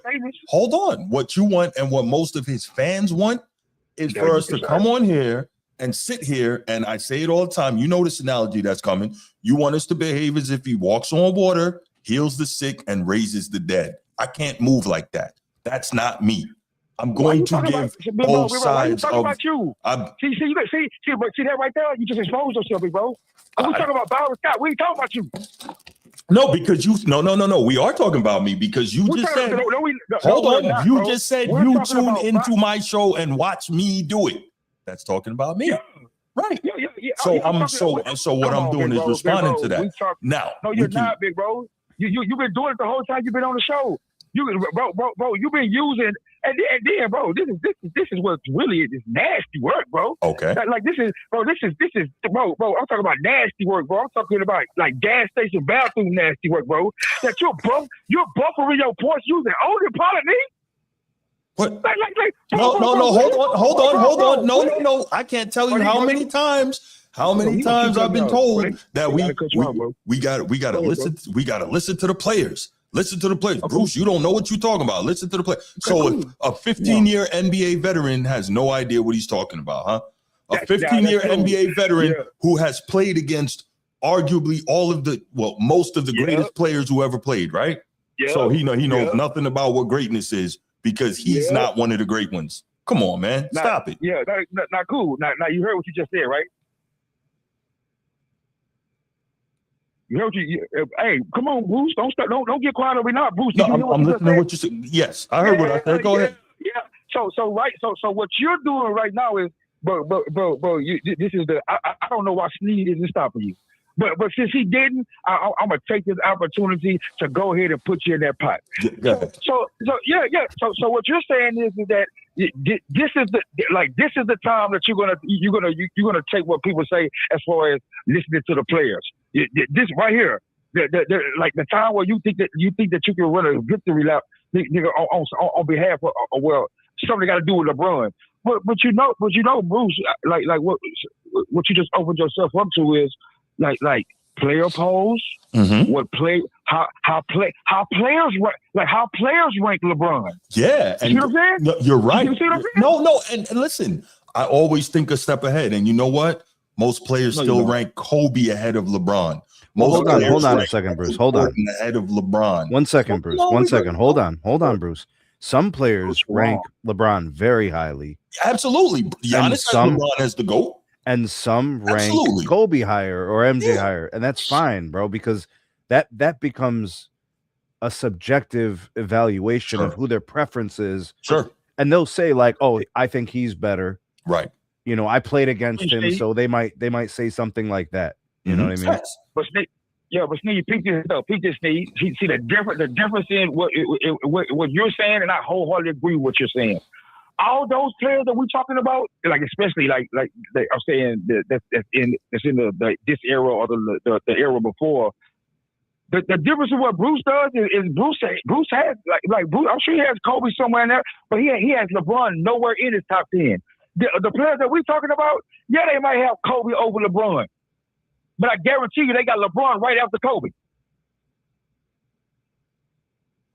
All right, fair enough. Right. Okay, I got one more thing to ask you, Bruce. I want you, because you know you say you just said it, and I like you say that. I like that you said you think steps ahead. I mean, you already prepped for this. We can't get you with something that you don't see coming. That's what you're saying, right? Go ahead, man. Right?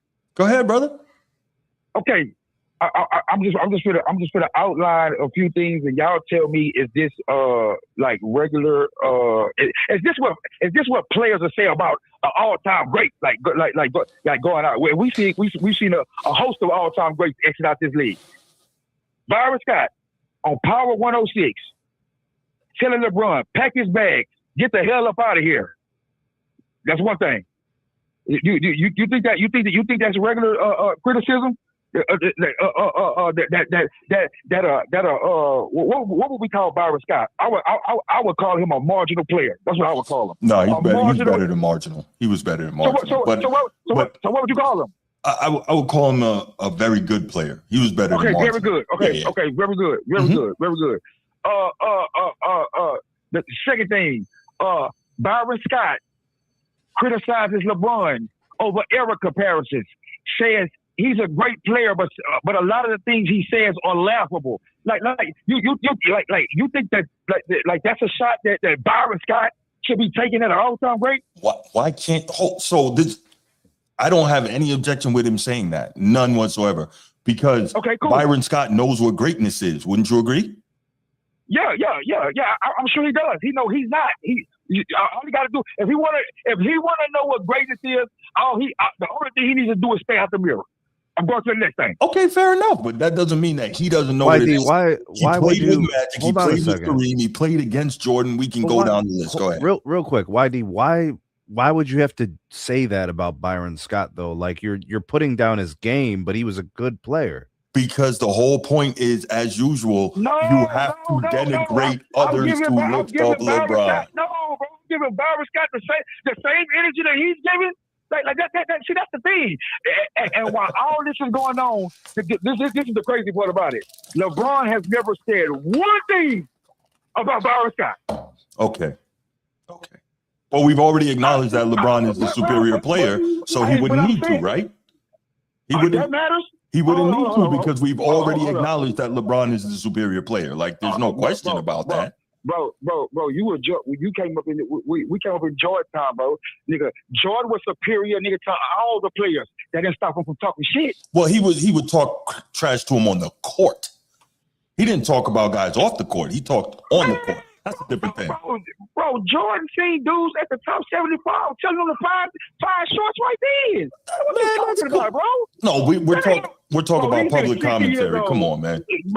I mean, come on, Bruce. These niggas 60 years old, bro. Right, like this is at some point in time, that's just MJ being MJ. Okay. But what I'm saying is that go ahead, finish up this point, land the plane, man. We got it. Want me to land the plane?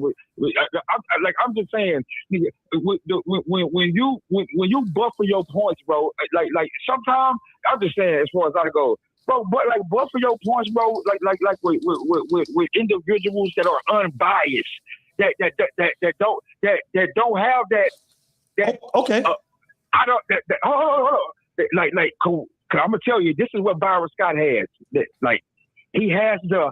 I don't want to see LeBron be looked at as a better player than Kobe Bryant, and we know that's the truth, big bro. Wow. Okay. All right. I disagree. I totally disagree. I totally disagree. I don't think it has anything to do with Kobe. Look, this is the last point, man. This is the last point. This is the last thing. Okay. I want y'all to find me somewhere where Byron Scott was talking the same way about Kobe. The criticism and the praise. And right there, I land my plane. All right, I appreciate you, brother. Thank you so much for the support, man. Yeah. All right, brother. Gotta love the passion, man. Gotta love the passion. That's a real deal. All right. We are gonna move on to the next topic. This is man. So you know what's awesome about this, Steve Stevenson, man. We're getting close, bro. Yes. That's what this means. Absolutely. We're getting close, bro. We got the World Cup finishing up this week, and then we got a couple weeks, and then we're heavy into the preseason. Because the first week in August is the Hall of Fame game. So we get in the preseason and that game is not important. I don't care to anything other than it means we're getting close. Right. I don't care. I smoke rocks. I don't care, Steve Stevenson. I just need football. I need college. I need the pros. That's crazy. Yeah, man. All right. So we've been going through ESPN putting out their list or their projection of the top 10 players at different positions so far, and we've gone through a bunch of them, and this is really good. So we are here, the most important position in sports, am I right? The quarterback position. Yeah. So we're gonna do what we do. We are gonna start at number 10, and I'm gonna enjoy this topic for a certain guy in the chat because this is gonna be great. So number 10, we have Caleb Williams, Chicago Bears, who had a really, really good season last year. And you know what's the worst part of this for Caleb? I'm not a huge Caleb fan. He's a Trojan, but what really bothers me Coach D. Shout out to Coach D. Yeah, whatever. No, shout out Coach D. Laker Nation. My problem with Caleb Williams is this. He wanted to be the first Chicago Bears passer in history with 4,000 passing yards in a season. Did he get there? And no, he was less than 100 yards away, and they didn't let him get it. Did he play all the games this year? Yeah, I think he played every game. Yeah, he was really close. And I'm like, come on, man. Y'all could He's going to be looking to get started early this year. Yeah, but y'all could have schemed that up and let that man get that because he had a hell of a year. If they knew he was going to be close the last few weeks, there should have been a few extra passing attempts in there. Yeah. I mean, it was really close, Sneed, really close. But here are some key stats. 11 touchdowns thrown at least 20 yards downfield, 2 more than any other. He was throwing bombs last year. Bombs. Yeah. Bombs. That guy's got elite arm talent for a guy who's not that big. He was sacked 68 times as a rookie, only 24 last year. So that's one, understanding the system better, getting rid of the ball sooner, and also clearly they did a lot of work on the offensive line to protect him better. Absolutely, Macho. Cardiac Caleb for sure. He did a great job. It's a huge year. And you know what? Again, not a Trojan fan. He's a Trojan, but he doesn't turn the football over, and that's huge. In my opinion, really he's better than Jared Goff right now, bro. I wouldn't be mad at that. Check this out. This number is crazy, right? 13 interceptions on 1,130 career passing attempps. He doesn't turn the ball over. Yeah, that's huge. That was the problem. Was this first year was he was holding the ball and taking a lot of sacks and for sure. Yeah, no doubt. So all right, number 10, and I think 6 fourth quarter comebacks to lead the league last year. That was incredible. He did a heck of a job. I think they messed this up, bro.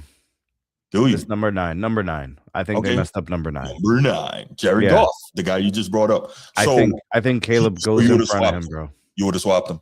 I think I want to take Jared Goff out. Oh, okay. All right. We'll talk about. Yeah. Okay. Okay. We'll talk about that. So over the last 2 years, Jared Goff, 9,193 passing yards, 71 touchdowns. Those are serious numbers right there. Serious numbers. Only 4 quarterbacks have more 4,500-yard passing seasons than Goff's 5. Breeze, Brady, Matt Ryan, and Peyton Manning. Now, part of that, of course, we gotta take these gaudy passing numbers with a grain of salt, right? The era can't hit quarterbacks, can't hit receivers. You know, there's a lot to do with it, right? That kind of pumps up the numbers. But still, Jared Goff has had really good years. Okay, so number 9, Jared Goff. Number 8, Drake May. Third year, going into his third year, obviously as a second-year player with the Patriots, made it to the Super Bowl. And in fairness, Drake May played really well. I think he was the MVP runner-up. However, we also have to consider, I think, the weakest schedule in the past quarter century. So, like, all that stuff plays a role. All of it plays a role. But that said, it's still the NFL, and Drake May played really well. Led the league in total QBR, 77. Completion percentage at 72. Yards per attempt at 8.93. So they were not dinking and dunking. He was going downfield as well. So that's good stuff. But this year they'll have a number one schedule. So they're going to play a lot more tough teams. We're going to see how good he is for real. But they gave him a gift, AJ Brown, right? He's got a true number 1 receiver. Big target, right? Yes. So that's going to help as well. Oh, I like this. And we're going to get there. Okay. And here we go. Flowing hair. You know how I feel about flowing hair. I know how Steve Stevenson feels about flowing hair. Justin Herbert, they have him at number 7 for the Chargers. Why? I do not know. Now, let me be fair. I will give Justin Herbert a bit of a break last year. Why? Why, Bruce? Well, he lost Rashawn Slater, all-pro left tackle, early in the year, like game 1. Then you have all-pro right tackle Joe Alt, go Irish. They sent him to the left tackle where he was dominating. Then he went out with an ankle injury. So you have your 2 bookend tackles get hurt. So he was getting pressured a lot more than he normally would, right? So Sneed stole my name. Bro, I've been Steve Stevenson for many years. Right. So I will give Justin Herbert just a little bit of break, a little bit of grace that, his protection was really bad. But, they keep pushing this narrative that he's this guy, and he's put up great numbers since he's come into the league. I think he's going into year 7, right? Last year, he had 10 passing touchdowns outside the pocket, which led the NFL. But here's the biggest thing. This guy does not own a playoff win yet. Still, he in the postseason. Bruce, we did a live stream in August of last year. He did. And I said, we evaluate after December. Sure. Here we are. Yeah. Doing a live stream. Yeah. In July. Mm-hmm. Talking about the same things. Yes. So we still don't have the answer to the question about Justin Herbert. Flowing hair. We talked about him. We have the answer. We just can't say the answer here. We've got the answer. Yeah. Well, I mean, if you look like Fabio, it's all good, huh? There you go. I have the flowing hair, man. Yeah, man. Justin Herbert, I'm so okay. Again, it's annoying to me. There's no reason why at this point he should not have a playoff win yet. So that's another one, something between the ears, right? We talked about that with Lamar. It's a real thing. All right, number 6, Dakota Rain Prescott, as Skip Bayless likes to say. This one is interesting to me because he's also a generally poor playoff performer. Now, his defenses have been bad, but he's a guy that puts up all types of numbers in the regular season. But I think he's got very heavily skewed to the end of games and games they don't win. Okay. So, I mean, yeah. I mean, he's definitely a prolific passer. Yeah. All these guys are prolific passers. All these guys can throw for 400 yards in a game. Sure. All these guys can throw for 4 TDs. Mm-hmm. we're trying to distinguish them. We're trying to pick them apart. Right. I don't know how I feel about Dak being 6th in the NFL. Yeah, I don't know if I like it. I mean, Yeah. I guess this is projection too, I suppose. But my thing man, is, they said top 10 NFL quarterbacks 2026. Okay. So all right. Well, I would assume that means these are the guys they think are going to be top 10. They're saying best right now or going into this season. Best right now. This is the player list. All right. Then this is a terrible list then. All right.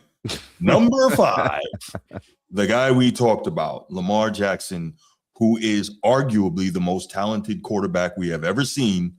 But look, we did a whole he's thing misranked, Bruce. You think he's misranked? Yeah. Higher or lower? He needs to move up. Move up. He needs a better ranking. Then we got to see who's ahead of him. Yeah. Okay. Lamar Jackson, number 5. We're not gonna get into this because we did a whole segment on that, but it's not a bad spot for me. I'm not against it. Joe Burrow. So this is why you think he needs to move up. Joe Burrow. Yeah. Okay. Yeah. Well, I'll say this, right? Say again. I want to put him ahead of Joe Burrow. Okay. See, I think what happens is this, right? We watch, obviously, durability is an issue. Oh, that's the first thing, right? Joe Burrow's durability concerns. But when this guy is healthy, he lights up the league. If this guy had a defense, he'd probably have a Super Bowl already. And if Mike Brown had, obviously, a lot of ifs, right? But if he had, think about it. He was one play away from winning the Super Bowl. Aaron Donald won that Super Bowl when they played the Rams. At the end of the day, if was a fifth, right? At the end of the day, you got to get the job done, and he didn't.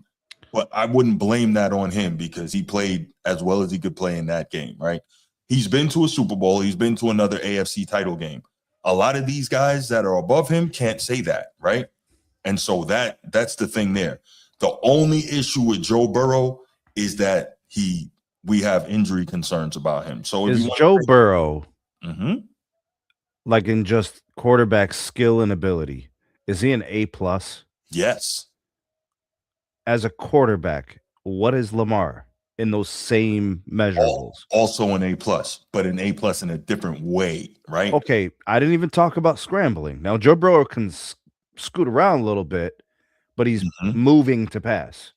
Lamar Jackson is moving to run and do damage and get a first down. Well, yes, but he's also become like a damn near elite pocket passer. More now, right? So yes, what I'm saying is the things that Lamar Jackson was weaker at before he has fixed and addressed and improved. Right. Joe Burrow's injury problems cannot be fixed. Mm-hmm. You know what I'm saying, Bruce? Yeah. Well, Lamar Jackson is more accomplished in the NFL for a reason. He's performed better more often. Joe Burrow's got the one year where it carried through the playoffs, right? Right.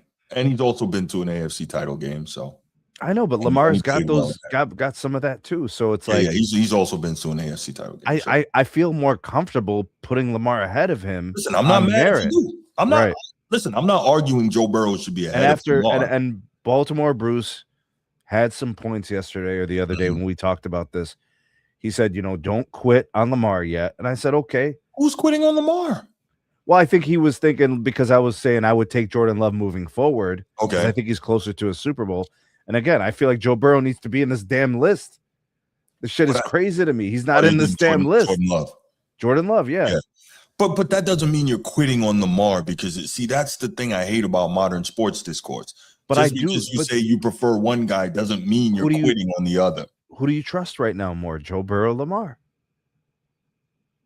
I think I trust Lamar more. I think I do. Because I know it sounds crazy. Stay healthy. But we see, man, when Burrow's on that boy slice and dice. Look, I mean, I'm okay. Steve King in the chat, you're a Steelers fan. Of course you do.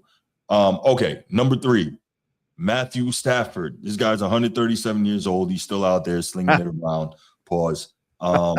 They made sure he's got weapons. Kyron the Siren, go Irish. And they got him a defense that'll get him the ball back quick. Right. Now you got Myles Garrett. Aaron Donald still considing coming back. Bro, that's going to get him extra possessions, bro. Yeah, sure. You got Devontae and Puka Nacua. Like, I mean, they built it all around. The Rams don't play. They have built it all less Les Snead is doing a great job, and Stan Kroenke's like, okay, look, we'll pay. It's all good.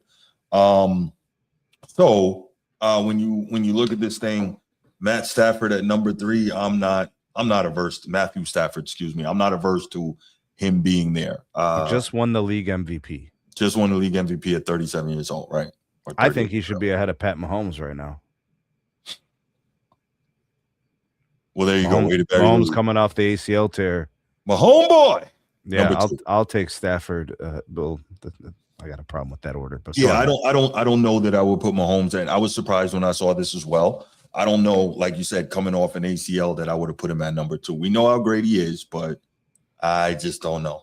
I don't know that. I mean, his first month of football may look pretty bad, or very basic or regular. That's what. And then people are going to say, "Oh, he's fallen off," but he'll just need time, and it's because of that. I think Matt Stafford's going to just jump into this thing and run with it. Well, I think what they're going to do, to your point, is Kenneth Walker III is going to get a lot of work early on, like Kareem Hunt work, like running the ball, catching it out of the backfield, all that. The Kareem Hunt, Shady McCoy, that kind of work. That's what Andy Reid is going to do, which is going to allow Patrick Mahomes to kind of come back at his. He doesn't have to be the hero to do that. So I think I see that. Yeah. So number 2, I agree with you. That's too high, but that's almost like lifetime achievement, right? Yeah. And number one, Josh Allen. He's a bad man. He's a bad man. Do you remember Randy Johnson, the pitcher for the Seattle Mariners? No, you're talking baseball. Sorry. He was like 6'10", threw like 105 mile per hour. Oh, Randy Johnson. Yeah. Randy Johnson, lefty. Yeah, for sure. Yeah. If you could manifest that into an NFL quarterback, I think it's Josh Allen, bro. Missile launcher, arm, rocket, just got good mobility, tough as nails, wants to win so bad, bro. Yeah. He reminds me of he's like a modern day Elway. I'd say with Cam Newton in there. I can see that.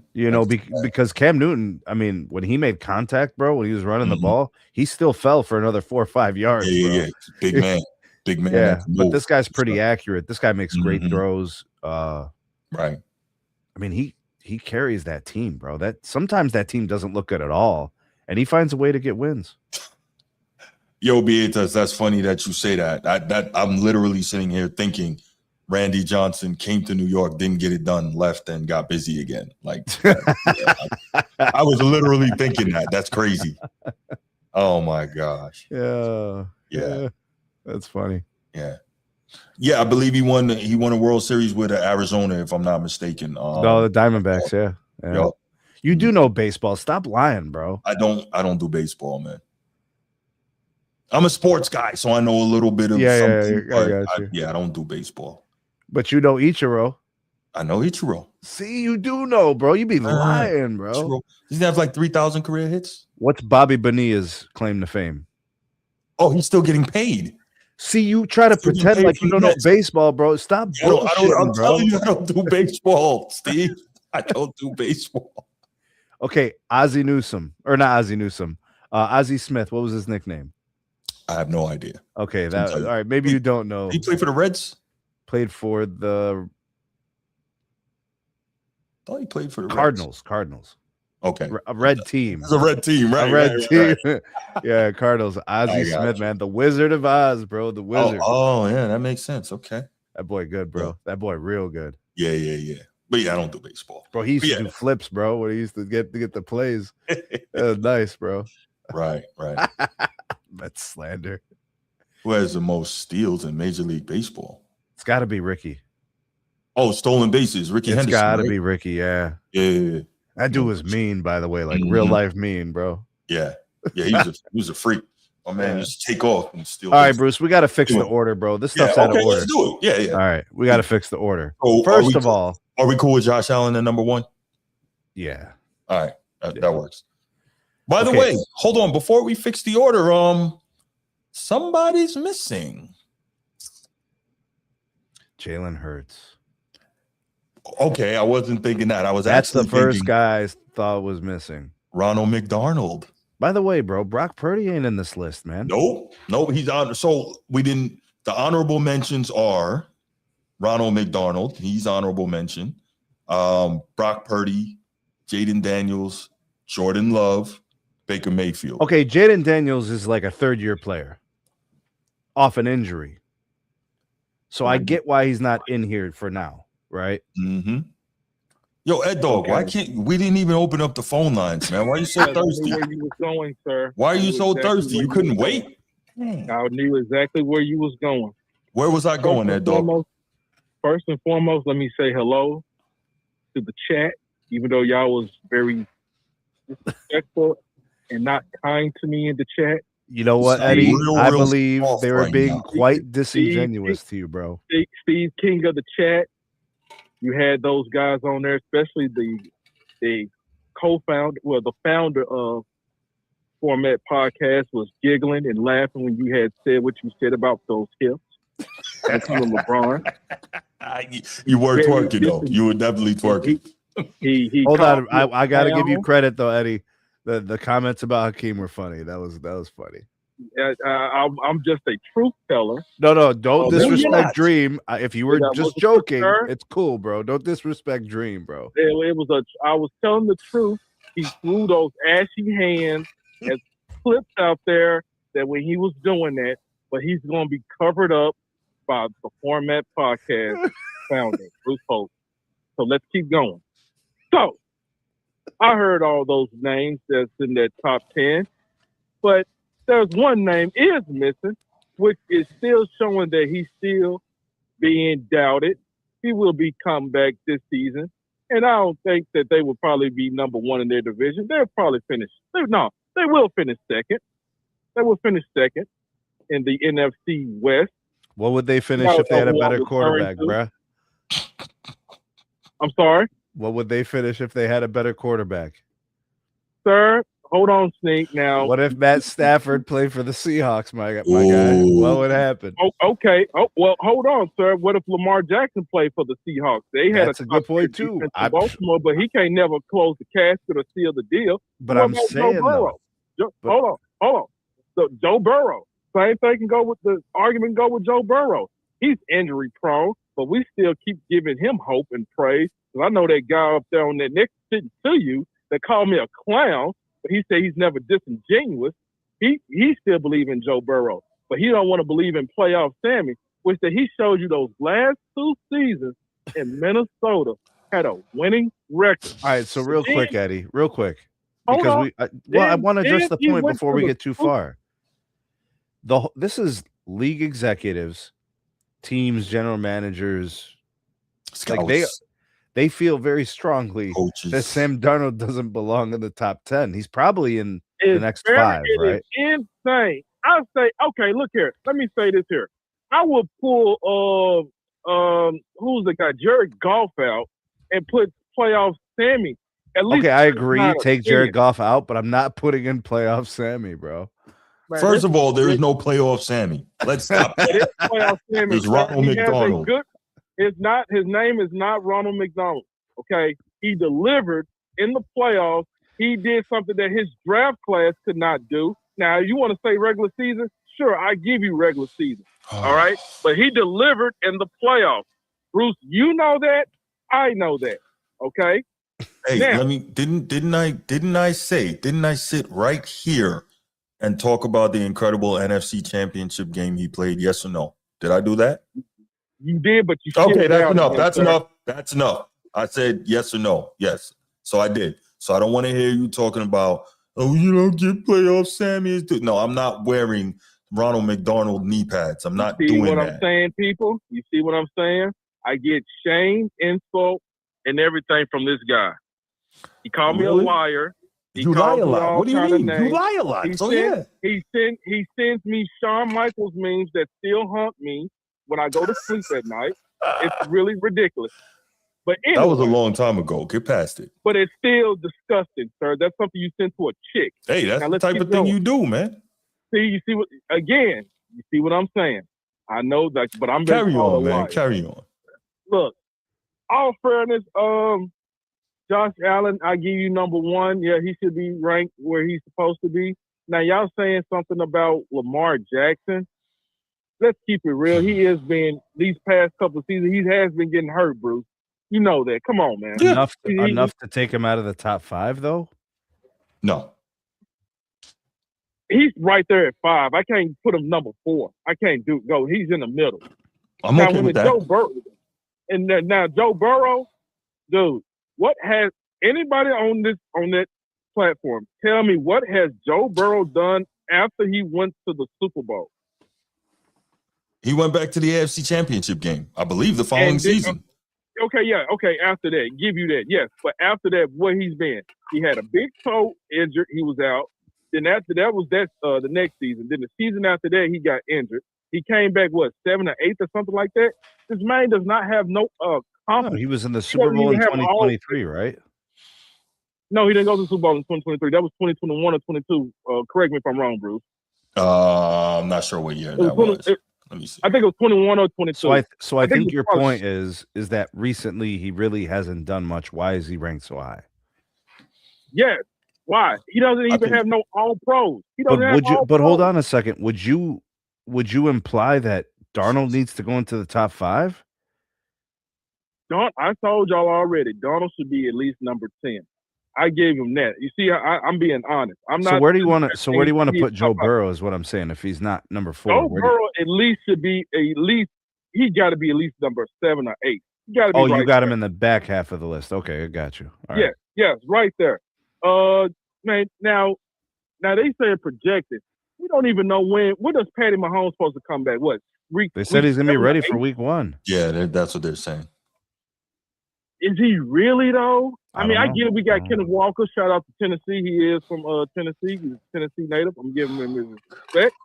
You huff and puff all you want to. What does that mean? Who cares? You cape up for Notre Dame. You're from Tennessee. What does that mean? Hey man, I give respect what it's due. You say go Irish, all right? Go Irish. Yeah. Okay, whatever. I don't care. So let's keep going.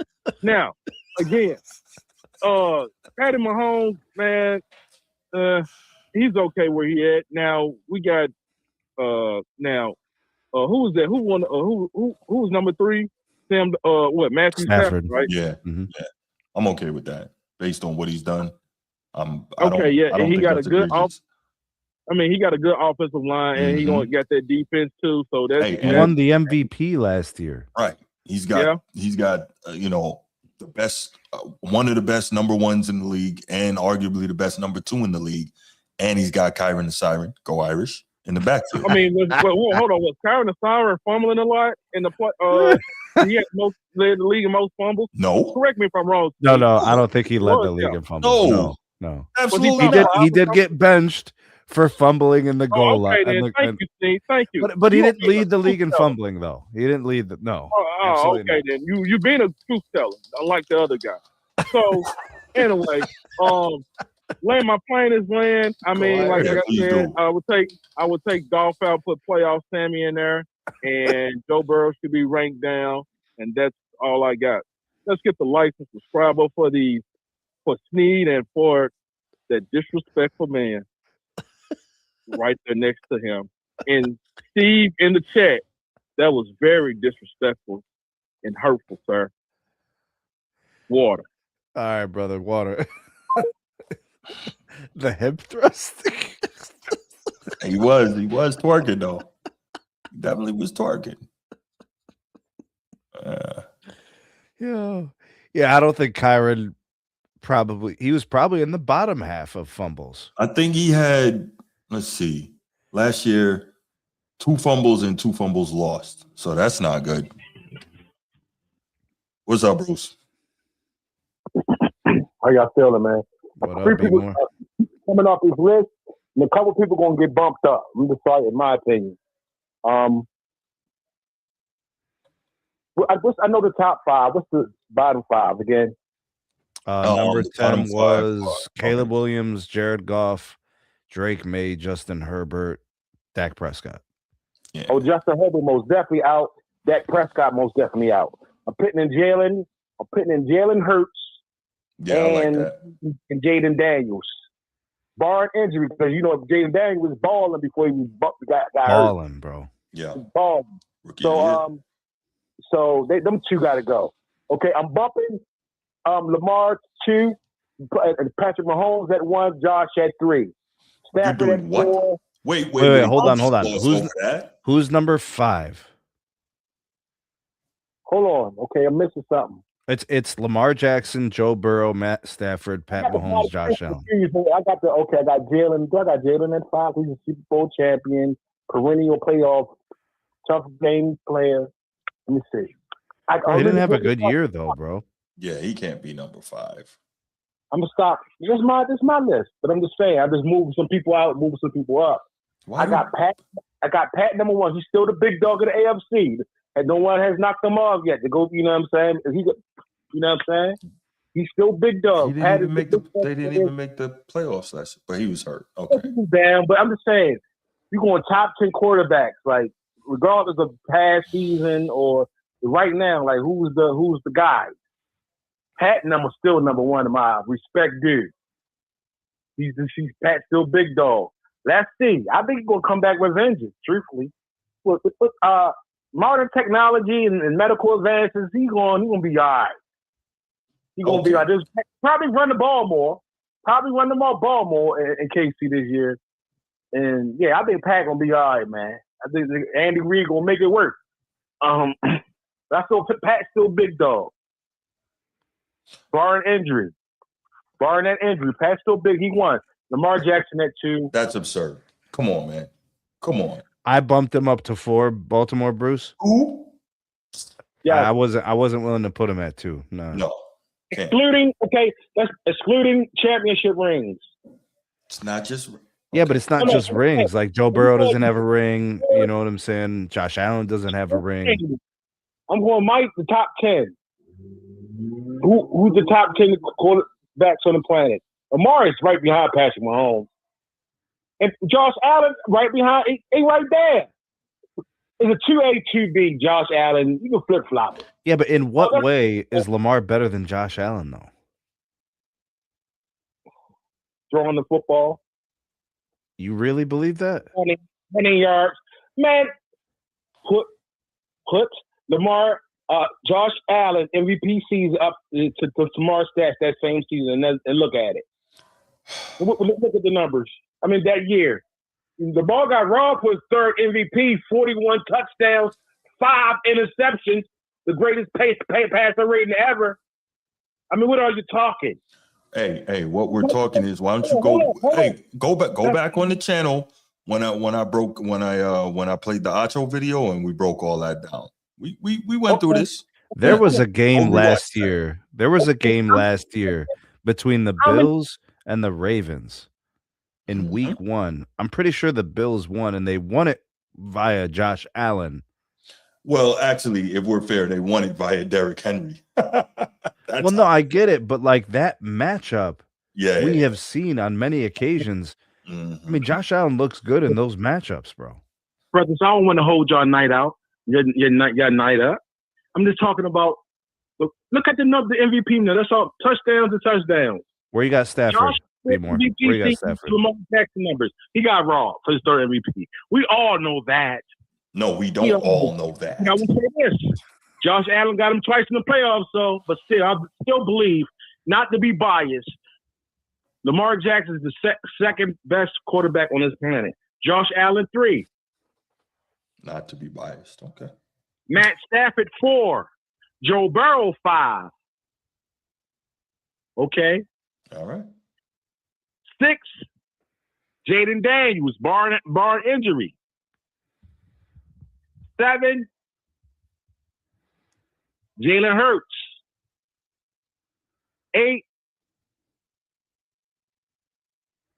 Celeb. You about to take Celeb right there at number 8. I ain't want to say the nails. I ain't want to disrespect them. He got a little bit more respect right now than me. And then, respectively, at 9, I got Sam Darnold. He played well last year. I mean, respectively. He had 9. And we got one more. Mr. Baker Mayfield at 10. Why isn't Jordan Love in the top 10, Bruce? Because Jordan Love is really good. He's really good. Sorry, go ahead, Bruce. Just because you think he was better than you'll take him over my guy, he get out the top 10. But Lamar, let me go back to Mr. Bruce and I'm ready to land the plane. What you mean I'm crazy because I got Lamar number 2? Explain why I'm crazy, brother. I don't believe I said you're crazy, but I think Steve said you were crazy. There you go.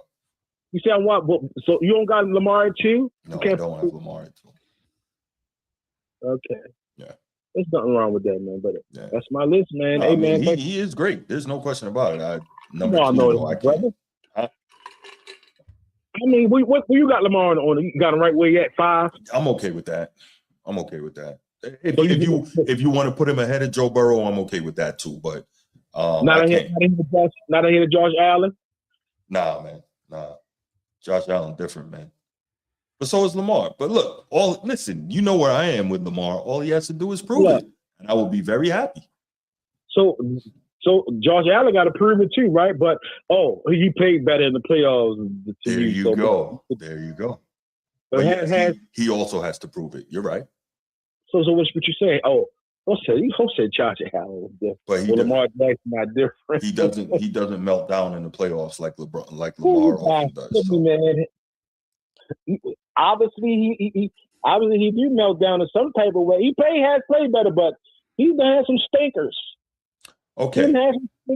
Look, man, I know you have to defend Lamar because you can't go outside. I get it. Oh God, Josh Allen. That's cool. That's your opinion, brother. Everybody is entitled to one. Yeah, absolutely. I'm just saying that because you're supposed to be a black and purple guy. Yeah, but I'm also an objective guy. Objective, but you're going against the ops. But the objectives don't hold no weight. Lamar Jackson is far better than Josh Allen. Okay, cool. Okay. Throwing the ball. Okay. That's not true, man. Right. It is true. He's better than him throwing the ball. Okay, man. Steve, what you mean, Steve? I think it's really, really close, and I just don't think that's true. Man, y'all losing faith in Mike. Okay. Good night, brothers. Good night, bro. I moved him up, bro. That wasn't enough for B more.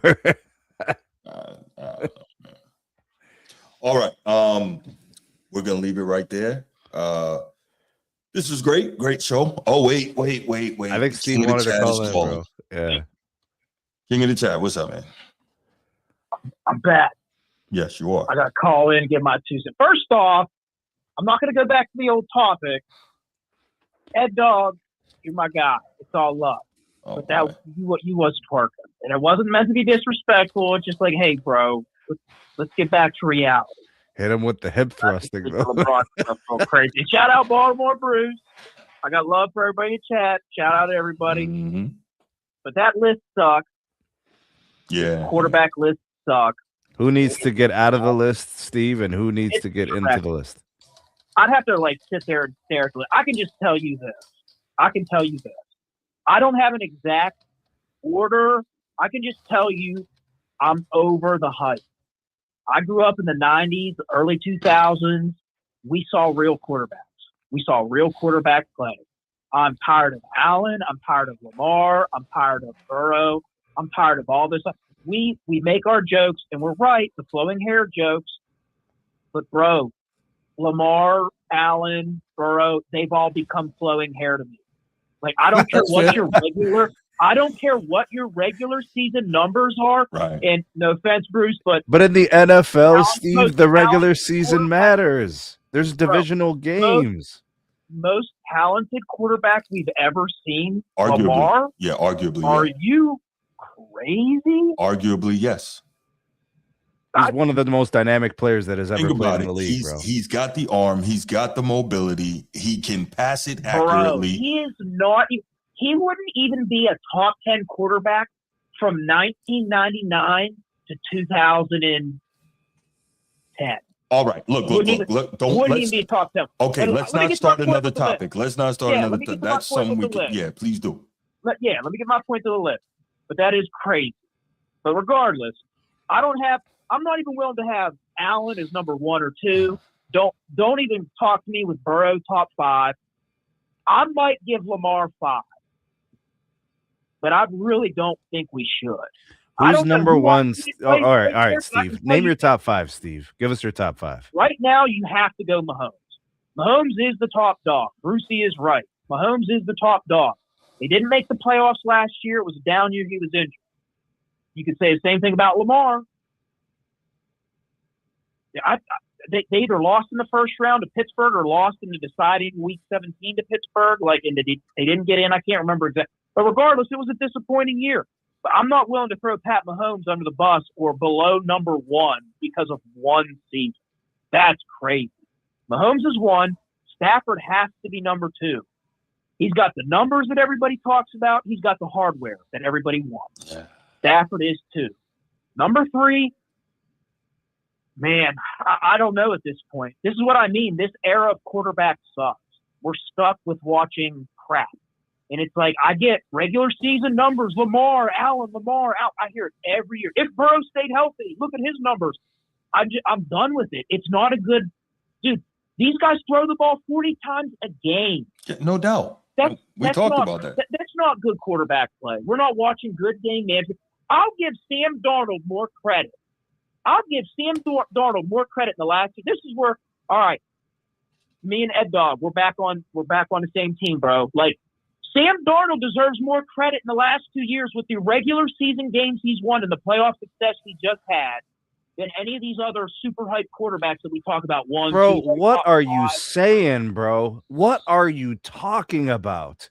These games in the regular season matter too. There's divisional games, there's playoff implications at the end of the year, and these guys have big games too. Nobody's saying they don't have big games.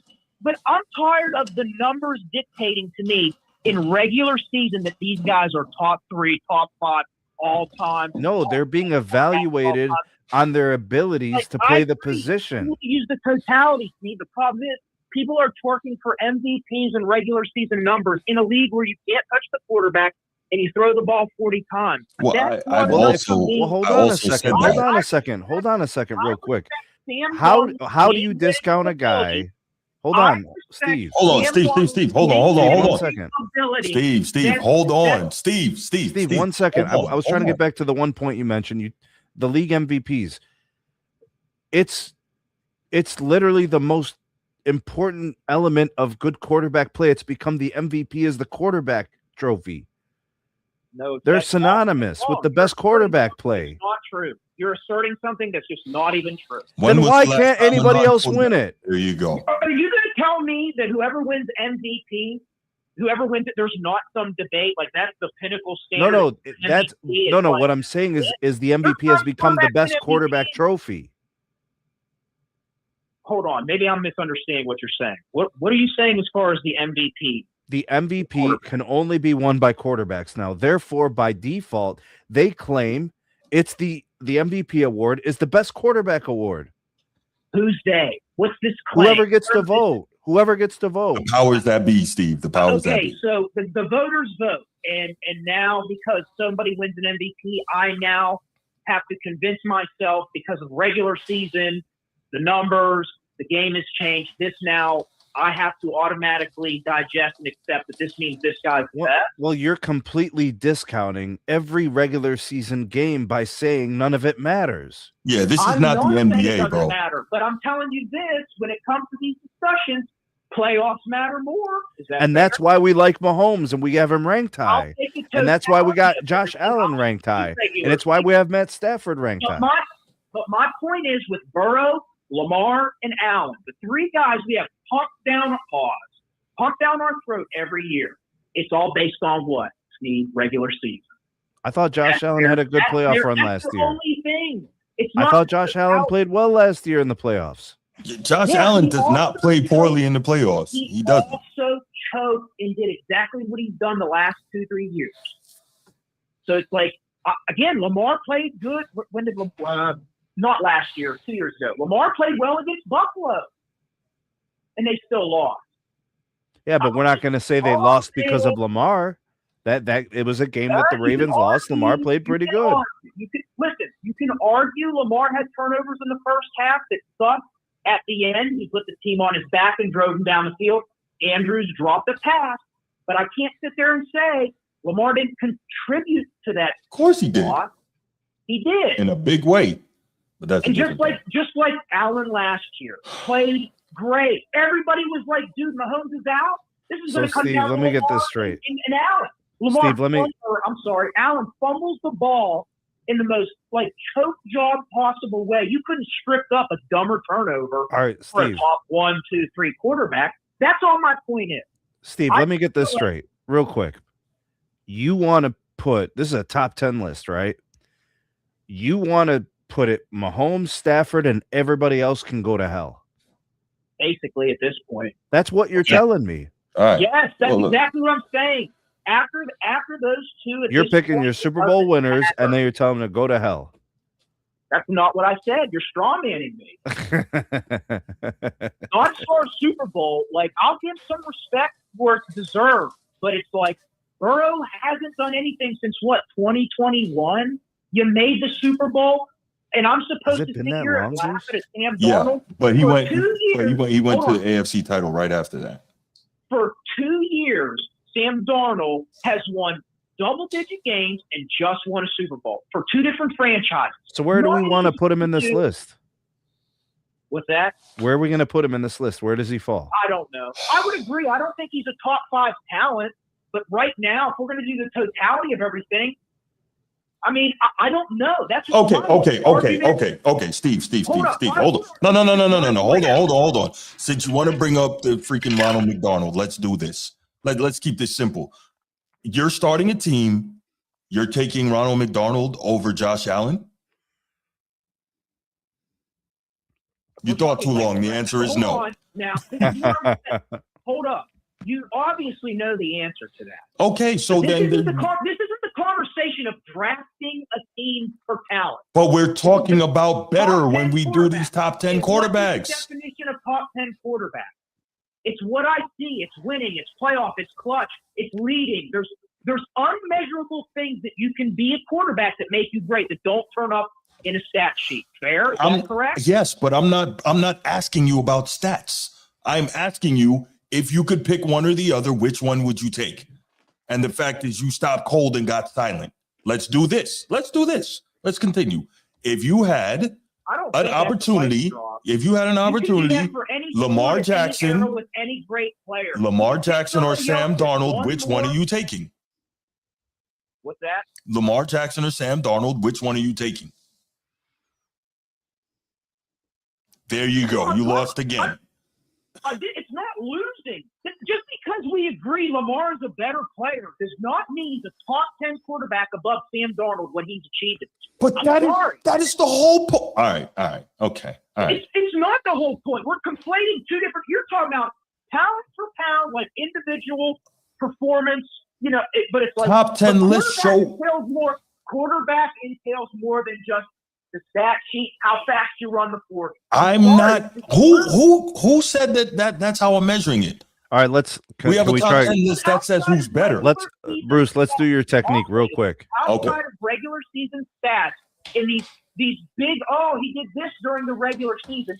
Burrow, Allen, and Lamar have literally nothing to hold on. Okay, real quick. Yeah, hold on. In my all right, Steve, please. The quarterback tweets fall from the 90s into the 2000s. Steve. Real quarterback play. Okay, right Steve, but we're talking about right now, though. Steve, Jalen Hurts or Ronald McDonald. Steve, hold on. Steve, I need you to hold on. I need you to relax. Go ahead, Steve. Jalen Hurts or Ronald McDonald. There you go. They're both champions. I can't hear. I couldn't hear you. Jalen Hurts or Sam Darnold? Sam Darnold, easy. You're on track. I don't think Hurts is. Jalen Hurts went to 2 Super Bowls and won one. Allen can throw the ball. That's not a debate. But it's I can't sit here and listen. I just watched Sam Darnold game managed through the playoffs that equated to more success than the individual abilities of Lamar and Allen. But there's so many more things that he needs in order to win the games. That doesn't make him a better quarterback. That makes his team better. Okay. Look, this is cool. I just told Darnold, make Minnesota better for a season. Get left, and then went to Seattle and made them better too. Okay. It's not sexy like Lamar and Allen and Burrow. So we're taking no. So we're taking. Hold on, Steve. We're taking those guys out of it. Haven't done what he's done. Steve. That's where I'm looking at it like, what are we doing here? Steve. We're taking Lamar, Josh Allen, and who is the third guy? Joe Burrow. We're taking that out of it because clearly you're weighing this championship. So that's fine. That is why Sneed brought up Jalen Hurts. And the fact is, Jalen Hurts went to 2 Super Bowls and outplayed your clear number one in both of them. There's no question about that. He outplayed Patrick Mahomes in both Super Bowls in which he engaged against him. So now you're still saying that you're taking Sam Darnold over Jalen Hurts. Come on, bro. Are you going to take Jalen Hurts or Patrick Mahomes, Bruce? Who are you going to take? I'm going to take Patrick Mahomes. Okay, well, then there you go. All right, so it's like you got me, I got you. That's what I mean. It's a circular argument. You can individualize this and pick between this person and that, even though we know talent-wise there's a difference. I'm just going by the example you gave. With the results and the lack of results from Burrow, Allen, and Lamar after the last 5 to 7 years, we've been told how great they are. Look, they're the best. They might even be top 5 all-time quarterbacks. And it's like, hold the phone here. I'm not going to do that, Steve. We don't believe that. Steve. In a Super Bowl when this is the year for Lamar and Allen to do it, and they didn't get it done. All right. Look, we're not going to agree on this, and that's okay because that's the nature of sports talk. But we're going to go ahead. We're going to wrap it up right here. Mad. I just feel that's fine. Maybe I'm putting too much value in the one Super Bowl. You absolutely are. Maybe, and I think you guys place too much value on regular season because they got to play 17 games in the regular season. Well, hold on, Steve. That's great. Steve, you've been play how many games in the playoffs? Steve. You've been around this. Steve, you've been around this show long enough to know how. Playoff games. And Steve, you've been around it in the playoffs. So when you win in the playoffs, that's why we all know it matters. And Steve, I'm just sorry. What they haven't done in the playoffs is holding me back to sit here and be like, I'm just not giving these guys top 5 status. And Steve, I think we're sexy. I think the regular seasons look good, but that's not enough for me. All right, cool. The eras of quarterbacks I watch. Okay, but it's real quarterback. But it's being disingenuous because you've been around this show long enough to know that one of my main critiques for Lamar Jackson is his lack of playoff success. I just finished talking earlier with this list about freaking Justin Herbert and his lack of playoff success. Of it. I'm critiquing the list, and I'm giving my point where it's like, I'm done with Burrow, Allen, and Lamar. And that's fine. I'm being told all the time they're the best. All right, we got you. Look, I'll leave it right here, and then we got to go. I'll leave it right here. The last thing I'm going to say is, once you get a little pushback, now you got to mute. No, we do got to go. Come on, man. It's like 2 hours. Bro, 2 hours on 2 topics. Yeah, that's crazy. But I'll keep it simple and say, 1 a.m. All right. And I'll say this: there's no scout, GM, anybody in their right mind except maybe Colin Cowherd that's taking freaking Ronald McDonald over Burrow, Allen, or freaking what's his name? I can see that. They're more talented than Darnold. Yes, those guys are all better than him. Listen, if it's so obviously that they're the best, why is it when Pat Mahomes gets hurt, none of them won a title and Sam Darnold did? Listen, I agree. If it's that obvious. No, it's not that they're the best. It's that they're better than him. That's it. There's no Sam Darnold is not better than any of those guys. This is my entire point. It never comes to fruition in the playoffs for them. And after 5 to 7 years, I feel like, hey, I don't think they're as good as everybody pretends to tell me they are. That's not the argument. The argument is you're saying that Darnold is better than those guys. He's not. That's not my argument. Steve, we got to go, man. We got to go. We need to define top 10 quarterbacks. Okay, that'll be another show. We got to go, though. Like, how are we defining? Steve, we got to go. Steve, we got to go. We got to go, man. We got to go. Appreciate the call, brother. Have a great night. That's great. All right, man. Have a great night. See you, man. You too. Steve is insane. All right, y'all. Listen, thank you so much for tuning in. If you're here in the live, thanks so much for your interaction. Thanks for your calls. Thanks for your comments. If you are watching on the replay, thank you for that as well. We'll be back with you. What's today? Today's Monday. So, inshallah, we'll be back with you on Wednesday. Y'all have a great one. And we're out. Peace. Share the show. Peace. Deuces.